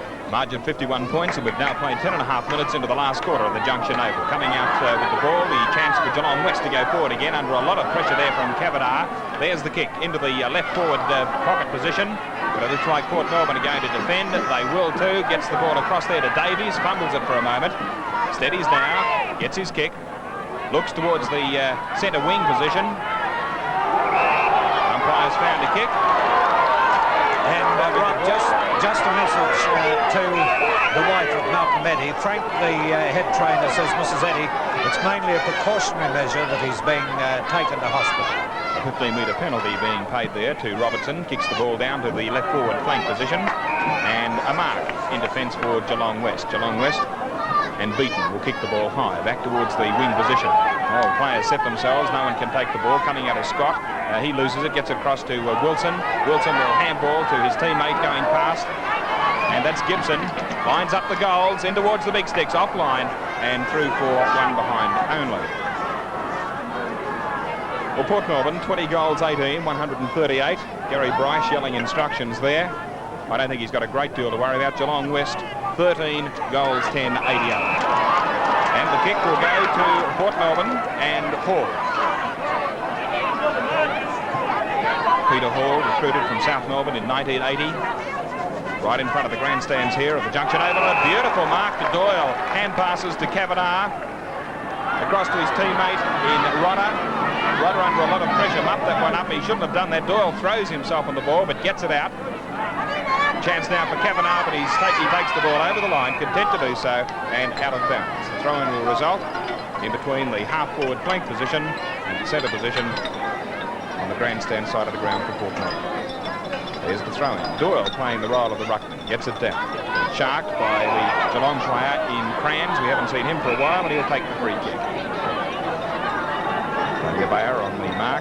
Crans directs play towards the centre of the ground. You see Gibson there. Gibson knocks it down to Wilson. Wilson gets past his opponent, drives it in towards the full forward position. Oh, Radojevic edges out his opponent beautifully, but Kansas is there. Oh, Brown! Kansas drops it under his boot, and a very clever goal to Brown. Melbourne, there's the bounce. And it's Tawney getting the ball down. Shark by Wilkinson. Coming through again is Doyle, playing the role now of the forward across to Johnston. There's the kick towards centre half forward and a mark. I say playing the role of a forward because Doyle, of course, was a backman and came up through the thirds, and this year has been forced to go to centre half forward and has done the job very well too. That's Robertson now.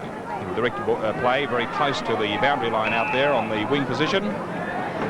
And Ian Gibbs. Well, Rob, it could appear that Geelong West may be on their way back. They've kicked 4 goals 2 this quarter to Port Melbourne, 1 goal 1. As Phil Gibbs just said, they've only got to get 7 goals and they're in front. Margin now 44 points, and we've played 14 and a half minutes into the last quarter. Phil, take it over. Right, Rob. And here it comes back in towards the centre. Glenn Evans is the player pursuing the ball now, getting a little shove from Gibson. But it's Evans now, doing it well. Goes downfield, bangs it, goal. It on the bit as the ball is kicked high in the air, still round the centre area, pushed out this time towards Rodder. Rodder left foots it up towards the half forward line, trapped down here for Geelong West, and the player concerned is Woodard. He couldn't get away with it at all, and the umpire eventually gives a free kick against Todd, and it will be taken by Rodder. Well, this is 10 minutes into the final quarter, and Northcote at 21-14, 140, leading Oakley 17-9, a total of 111. Full details on these games will be given in Eyewitness News tonight at 6 o'clock on Channel 10. That's Wilkinson now at centre half forward. Towards Cook, but drops that bit short, and the mark has been taken by Wilson in defence. Wilson of Geelong West towards Gibson. Gibson now has a paddock to play in. Gets the hand pass and across to Cole. Cole fumbling there, didn't get it quite cleanly, and he'll be brought down. And the umpire says holding the ball, and the free kick will be taken by Glenn Evans. So Evans out on the wing. He's gone for the short pass down here, looking for Billy Swan, who's played particularly well, but drifted out of the game, I feel, in the last quarter particularly, and quite a bit in the third quarter. And Now Ruckman, Tawney gets in front, but Hall has been winning in the ruck over Tawney. He gets it down towards Todd. Todd pushes it wide. Curran is the player to gain possession. A hand passed into open territory, but moving in is Delhouse. Delhouse couldn't break away with the ball at all, and eventually Curran gains possession again to pass it through here in the direction of Scott. Scott from the outer wing now with a long kick towards centre half forward. It looks as though Thompson's got it covered. He has, as he comes in to take the mark. He's playing it wide, going for the boundaries. Frank Johnson of Port Melbourne marks. He's getting the hand pass in. There's two Port Melbourne players there. They can raffle it as Robertson gets it across to Kavanagh. Kavanagh towards the half forward line. It didn't go over the... Yes, it went over the boundary, and the umpire well behind the play there. The boundary umpire getting down to put it back in once again. Very quiet and tame game at the moment where, well, you've got, what, 7 goals, 8. The difference at the moment. It's passed out towards Todd. Todd coming around the half-back line will play it around the wing on the outer side of the ground. Crichton is the player to take the mark. They're still battling away, the Geelong West players, but with the time running out, they've got no hope of getting there. It's the 18-minute mark into the final quarter. Gibson to Radojevic was great play, and as Phil said, time running out, coming up to 18 minutes into the final quarter. Radojevic has kicked 4, and he's nearly on the boundary line, so it'll be a marvellous goal if he's able to put this one through. He's around about 35 metres out. The distance won't be any trouble at all, but it seems to be going across a little bit. 1 behind, 1 point as a result. So 14-11-95 Geelong West, and they trail Port Melbourne 21-18-144. The ball is with Davies at full-back, and he goes to the outer side of the ground looking for Hall. At the back was Tawney, but it came down towards Evans, and Evans has played well, and he'll take a bounce and back himself against the slower Crichton. Crichton can't catch him, and the ball goes towards Anderson. Anderson has had 2 bounces on the centre wing position. Goes in towards Cook with a grass burner, as they say. Cook across the runner. Runner's off balance and offline for 1 behind, 1 point. So Port Melbourne 21-19-145, leading Geelong West 14-11-95.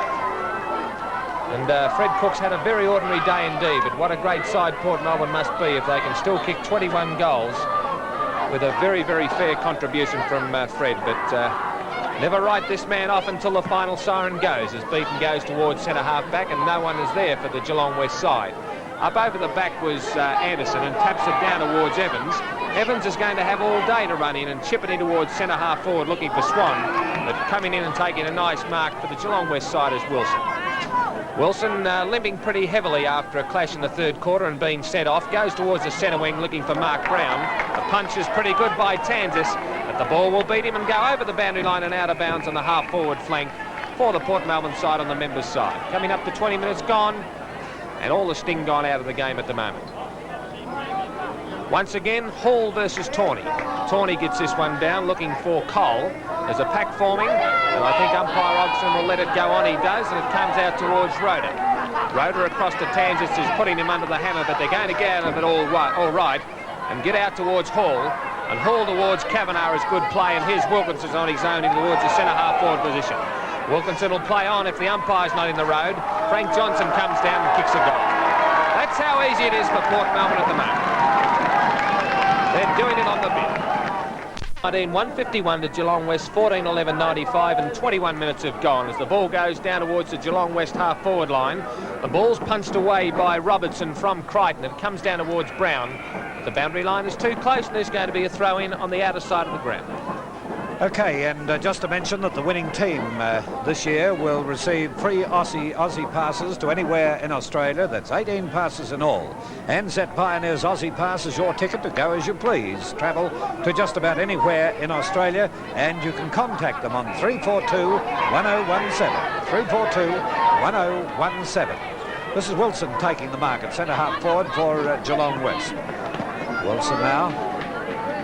Wind is nowhere near as strong as it was in the first 3 quarters as it goes towards that centre forward zone. Nearly a spectacular mark by Taylor. Failed to do so, and it will be the minus score at the behind. A bit of pushing and shoving, but a little bit too late for all that, as we have Port Melbourne 22-19-151 and Geelong West a 14-12, a total of 96. Well, over 12, just on 13,000 attending the final here today with a gate of $6,500. Well, 6,000 attending with a gate of $12,000. But gee, it would have been better the other way around then from an attendance point of view. Okay, it goes up towards the right forward pocket, and moving in here is Beaton, and Beaton couldn't control it. As we find the umpire blowing the whistle, and the boundary umpire a long way from play then as he comes down the field to throw it back into play. The way some of these boundary umpires have been behind the play today, we'll probably end up with 4 boundary umpires before long, as there's a free kick being awarded again here, Geelong West's way, and it'll be taken by the little fellow Burnett. He gains a 15-metre advantage there on the penalty. As the ball comes upfield now towards the half-forward line, up they go, and the opportunity here for Brown to get it away. He's being tackled by Wilkinson, goes down to the ground, and the umpire says throw it in. Port Melbourne 22-19, 151, Geelong West 14-12-96, and they've been playing 23 minutes into the final quarter. There's a second division semi-final score, and Oakley have got back there from an almost impossible position. 22-9, 141. Northcote 21-15, 141. It's a pity we couldn't be doing something of that match today. Now it's Crichton and Hall. Hall winning out, and the ruck comes down to Davies. Davies passes it back, taken away by Wilkinson, who hand passes to Swan. Swan right across on that wing from the centre, left foots it towards the half-forward line. We most certainly haven't seen the best of the Port Melbourne players today, because they've been pretty quiet. They've relaxed, I think, in the final quarter, as Doyle now gains possession again towards full forward, over Cook's head, and it'll be forced over the line and out. Port Melbourne 22-19, Geelong West 14 goals, 12. Rob. We played 24 minutes now into the final quarter, only about 10 minutes around from the scoring zone for Port Melbourne. There's the throw-in. Freddie Cook playing the role of the ruckman, but he has the ball knocked down to the ground. Burnett comes in. Oh, he's got an attack at the fumbles. Gets very close to the ball often, but it hasn't been a great day for Burnett. He's had 9 kicks for the day, and I would suggest that's not enough. The throw-in just short of the half-forward flank position on the left-hand side of the ground. Burnett again goes in. Let's see what he can do this time. No, over the line and out of bounds. Just a reminder that game at Toorak Park, you'll get the final score there, and all the details of this game, plus the best action highlights tonight on Eyewitness News with Tony Banks. There's the throw-in. Hall gets the back position, gets the ball down too, but it's going to be Shark there. Curran gets the ball across to his teammate in Cole. Cole across to centre half forward. Johnson all by himself. Oh, he decides to bump it across to Anderson. Oh, Anderson, very clever play. Turns round, kicks the ball out to Swan by himself. And they're doing it very easily now, Port Melbourne. Swan looks for a lead down the ground. Freddie Cook comes out, but it's Scott who marks the ball on his chest close to the ground. Scott will kick play, punt kick, coming out to the wing position. It'll bounce right on the statewide sign. The big men go up. And it's Geelong West who have the chance to go forward now. Much too late, but let's see what Brown can do. Brown, the captain of Geelong West, kicks across towards centre half forward. A lead there by Joe Radojevic. Bradbury jumps over Joe, gets the ball and kicks it out towards the wing position, where it's been marked by Glyn Evans. Short pass by Evans, but it's going to go to King, through King's hands. But Curran will get Geelong West out of trouble. In fact, it's on the wing position, and a chance now for them to go forward through Gibson. Gibson looks for the hand pass from Burnett. Burnett now lines up the big sticks in towards goal. The umpire moves across and says... Guaranteed rates. A minimum $500 in our savings investment account earns 15% per annum. $10,000 and over, 16% per annum. Guaranteed. Both available on only 30 days' notice. We call it the Statewide Investment Edge. Come into any of our 90 branches or 300 agents and you'll see why. Statewide. Victoria's biggest building society, by far. So the scoreboard now has Port Melbourne on 23-19, 157. There it is, Geelong West 15-12, 102. 4 minutes of time on in the last quarter. It's Port Melbourne going into attack again. Doyle, he's been a great player into Fred Cook, and a good mark by Fred Cook. thought he was going to hand pass there for a moment, but he's just playing around with the ball. Obviously aware that the cameras are on him, Phil, would you think? And I say that kindly, of course. I don't know. I think he might have taken it away from Rex Hunt. Coming off the ground there, you may have heard the applause of the crowd was Hall. But we're got our attention now focused on Fred Cook. And there's a stance that has made this great full forward famous. Let's see if he can steer it through those sticks. A very acute angle. The umpire runs around. I think it's a behind. Yes, it's 1 point only. And you were just about to say a great effort by Fred Cook. A great effort by the goal umpire, I thought. Oh dear. 4.5 minutes of time on in the last quarter, Phil. Okay, Rob, and it's been a disappointing game really. Since half-time, at one stage there, after half-time, we thought that, well, Geelong West, a young side, we feel they've done very well, as I said earlier, to get where they have. But the experience of Port Melbourne has been the major problem for them today. And going over to you, Rob.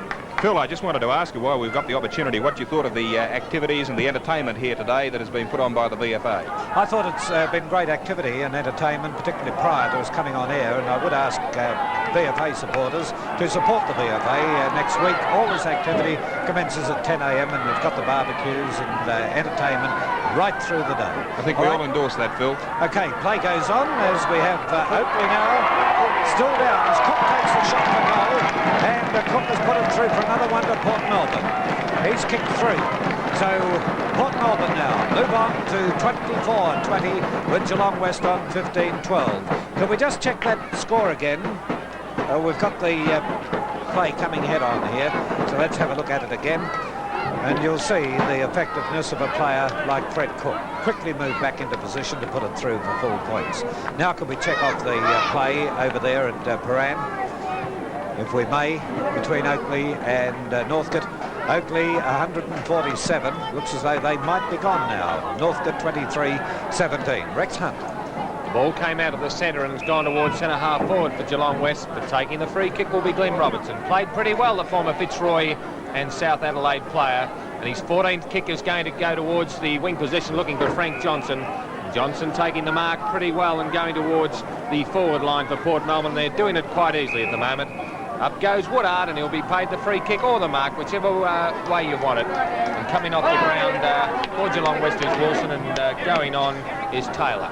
The ball comes down in towards Crichton, towards the centre wing position, and Crichton's played pretty well at centre half forward after half time. Kicks it towards Gibson, and Gibson takes the mark and sees his team player in Taylor there on his own. Taylor across to Tawney.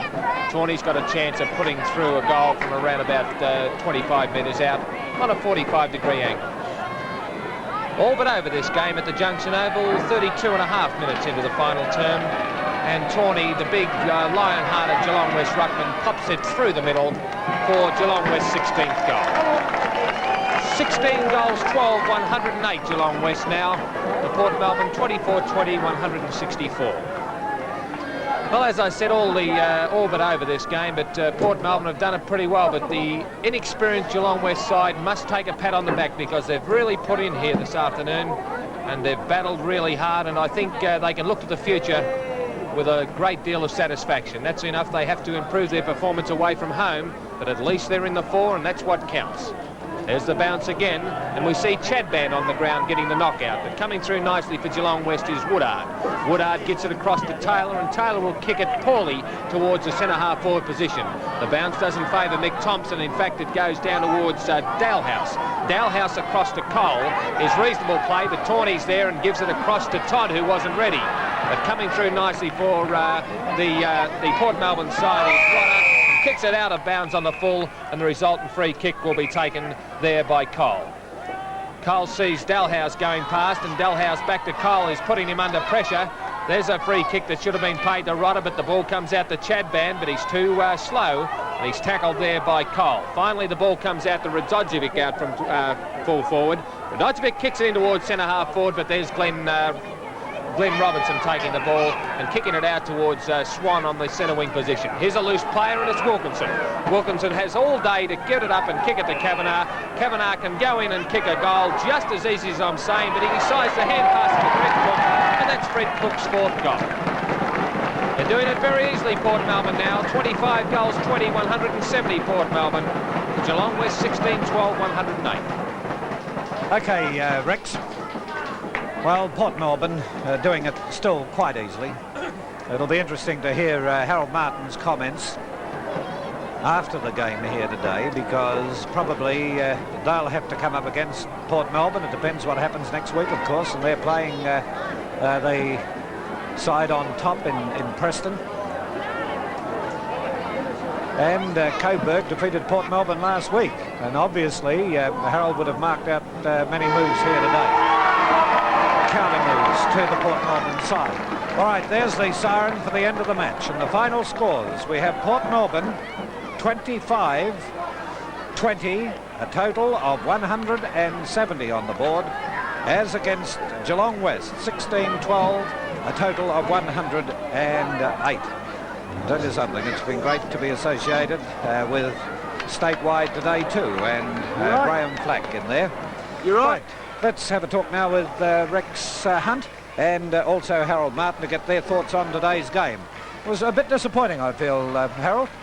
Yes, it wasn't a top-class game, Phil, but I think, you know, you summed it up early saying Geelong West's inexperience brought about their downfall, but full credit to Port Melbourne. They're a top club and a top side. They lost their last two games, and they would have been down a bit of confidence before today, but they've regained their confidence, and I see the last three games have been very good ones, and I'm sure we'll get a big crowd down here because Preston, Coburg and Port Melbourne, I think the whole three sides are evenly matched, and I'm certainly looking forward to next week. I suppose you'll tell us what you learned about Port Melbourne today? Well, last year I saw enough of them last year when I was coaching Preston. I know what sort of side they are, Phil, but this year at Coburg I find that I feel we've got the side to beat the sides, but you know, they've lost O'Reilly and they've lost Anderson. Today Hall sort of played a good serviceable game. They're very difficult to beat anywhere, anytime, irrespective of their position on the ladder. So, but I'm looking forward to, you know, playing them in a grand final. Well, Harold Martin, the former captain and coach of Preston, and at present coach of the Coburg side. And well, Fred Cook is still on the ground, they tell me here, still out there signing autographs, has given us a wave up here too. And look at his into. All right, Rex Hunt. I don't suppose you'd have done that walking off the ground. I don't mean signing autographs either. No, Fred loves the camera, doesn't he, really? But, just looking at the game, I said during the call that Geelong West seemed to be playing as well as they were allowed to by the Port Melbourne side, and any final series with a Port Melbourne side in it really has to be still alight, and I'm sure that Harold would have a pretty good look at the Port Melbourne side here today, because they really turned it on. Geelong West very disappointing, but as I said, they are to be commended for making fourth place. Ian, just quickly on those statistics of the game. Well, what a great side that Port Melbourne side are. It's the same old names. Swan, a great player on the ground today, 25 kicks, 11 hand passes, a total of 36 possessions. Wilkinson, 18 kicks, 17 hand passes, 35 possessions. Abaya, 17 kicks, Kavanagh, 14, Anderson, 17, and Doyle, 18. So far as Geelong West are concerned, their better players were Gibson, a great game with 20 kicks, Woodard, 13, Creighton, 16, Brown, 19, and Cole, 13. Righto, well, there it was, and a good win, a strong win to Port Melbourne. Rob Asper is down in the dressing rooms of Port Melbourne, and we'll be back to talk with Rob right after this break. Back here at the ground, we've just been deliberating on the best player for today with Rex Hunt and also Harold Martin. All right, over to you, Rex, the best player. Well, I thought that Creighton did a fantastic job at fullback in the first half, and then again at centre-half forward in the second half for Geelong West, and I thought he was the best Geelong West player, just ahead of Neil Gibson. But I thought by far the best and most outstanding player on the ground was young Doyle at centre-half forward. He capped off a fine display with 5 goals. He marked well, he hand-passed, he looked for his teammates, and to my mind of thinking, Harold, my choice was Doyle as the outstanding player on the ground. I agree with you there, Rex. I think after that incident in the third quarter, Shane Doyle really lifted his game and marked strongly and rucked well in boundary throw-ins, but early in the game, Swan had a big influence picking up a lot of kicks, but in the second half, Neil Gibson seemed to come back hard at Swan, and that's for that reason I agree with you with Doyle. Well, Shane Doyle has had a very successful day down here at the Junction Oval today, because you saw that, if you were with us all day, you saw that spectacular mark 29 minutes into the third quarter. And here he is, moving in to take it. And this was all after a little bit of a blue. And Doyle really lifted his game, not that he wasn't playing well before that, and then he came in to take that very spectacular mark. The mark of the day to Shane Doyle of Port Melbourne. Also the best player of the day was Shane Doyle. Now Rob Asper is down in the Port Melbourne dressing room, so over to you, Rob. Thanks very much, Phil. We have with us Gary Bryce. Well, Gary, how do you feel after such a big win? Well, I feel really relieved. It was a good effort. That's, I guess, the main emotion I feel at the moment. There's been a bit of pressure on us. I was very happy with the way the boys went about it today, but while I'm on that, I must congratulate Gary Hamer and the boys from Geelong West, because when you have a look at their side and the age of the side, very young side, very few of them have had finals experience, and I think Gary's done an excellent job to get them up there. They were written off at the beginning of the year as going to be one of the also-ran teams. I think it's a credit to him and to the players at Geelong West to get where they have, get to the first semi-final. That's a very sporting attitude. Actually, at half-time, I went in to have a brief listen to Gary. I was very impressed with him as a coach. In fact, all the finals coaches this year, well, you've got to be pretty good to get to the finals, don't you? Yeah, I think I've seen him operate, and I've seen the way that the players, when I had dealings with the interstate players from Geelong West, they have a very high regard for him. I think that he's really the reason why they've got where they have now, and I think next year really looks good for them. Well, your fans are pretty happy. I see someone just having a nice drink of beer behind us there. I might have one with him later. Yeah, listen, it was pretty hot out there today, Gary. That's a silly question, yeah, but were they trying conditions? They were, and I think you saw that later in the game, both sides really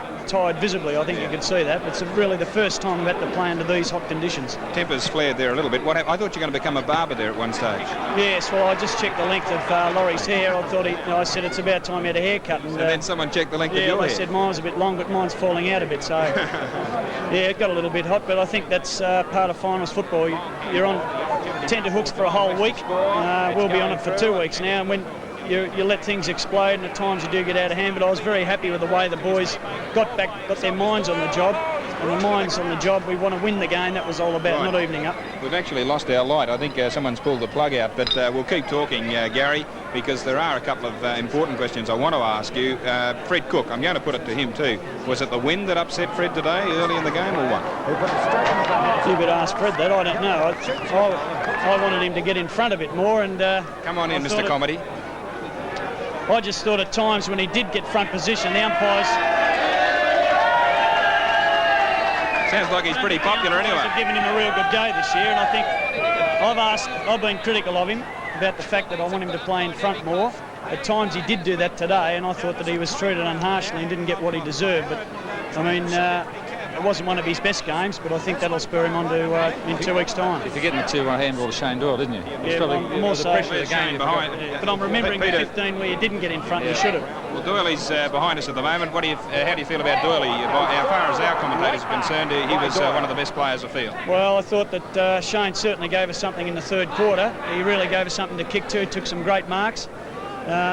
Early on, I didn't think he was giving us enough, but he did come back. He was down a little bit and fought back, and full credit to him, because that's a sign of a good player. Gary, I think the good thing about Shane is that Shane's come up through your thirds, which is a really tremendous thing for Port Melbourne. That's correct. Is that right, Shane? Yeah.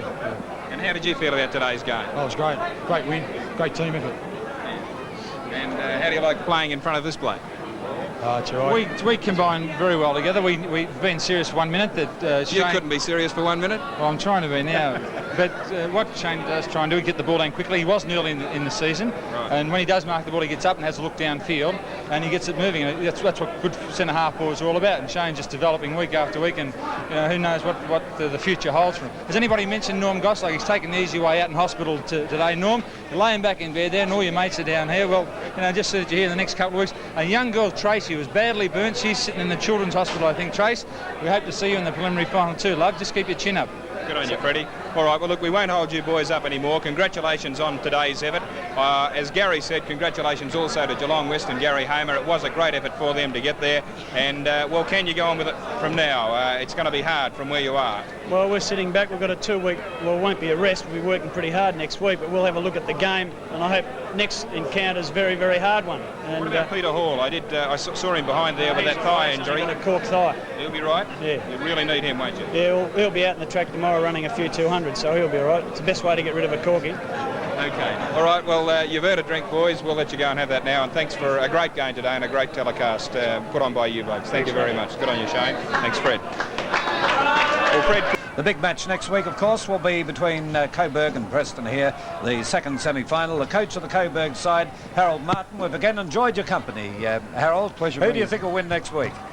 Coburg, of course. All right, we've enjoyed your comments, and we hope we can get many more of them through the final series. Yeah, thank you. And Rex Hunt, for your first appearance in a football match on television, thanks very much for your help throughout the day. It's been a pleasure and quite an experience, Phil, and thank you very much. All right, we're looking forward to your comments next week. And Ian, your statistics, good as usual. Oh, thanks very much. It was a great game, and I think Port once again have proved they're going to be a force this season in the finals. Yes, well, if you can see the action of the cameramen behind the camera, it's being poured on a bit, so we better sign off for this afternoon, and we'll be back with you again at 1:45 next Sunday afternoon when Coburg meet Preston in the second semi-final.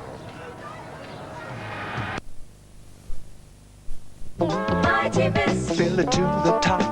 Mighty Mist. Then the vapor fills your oven and it starts to clean. It's a 1 hour cleaner that really cleans. Mighty Mist will work for you, 'cause you've got better things to do. Mighty Mist. Mighty Mist. Mighty Mist clean.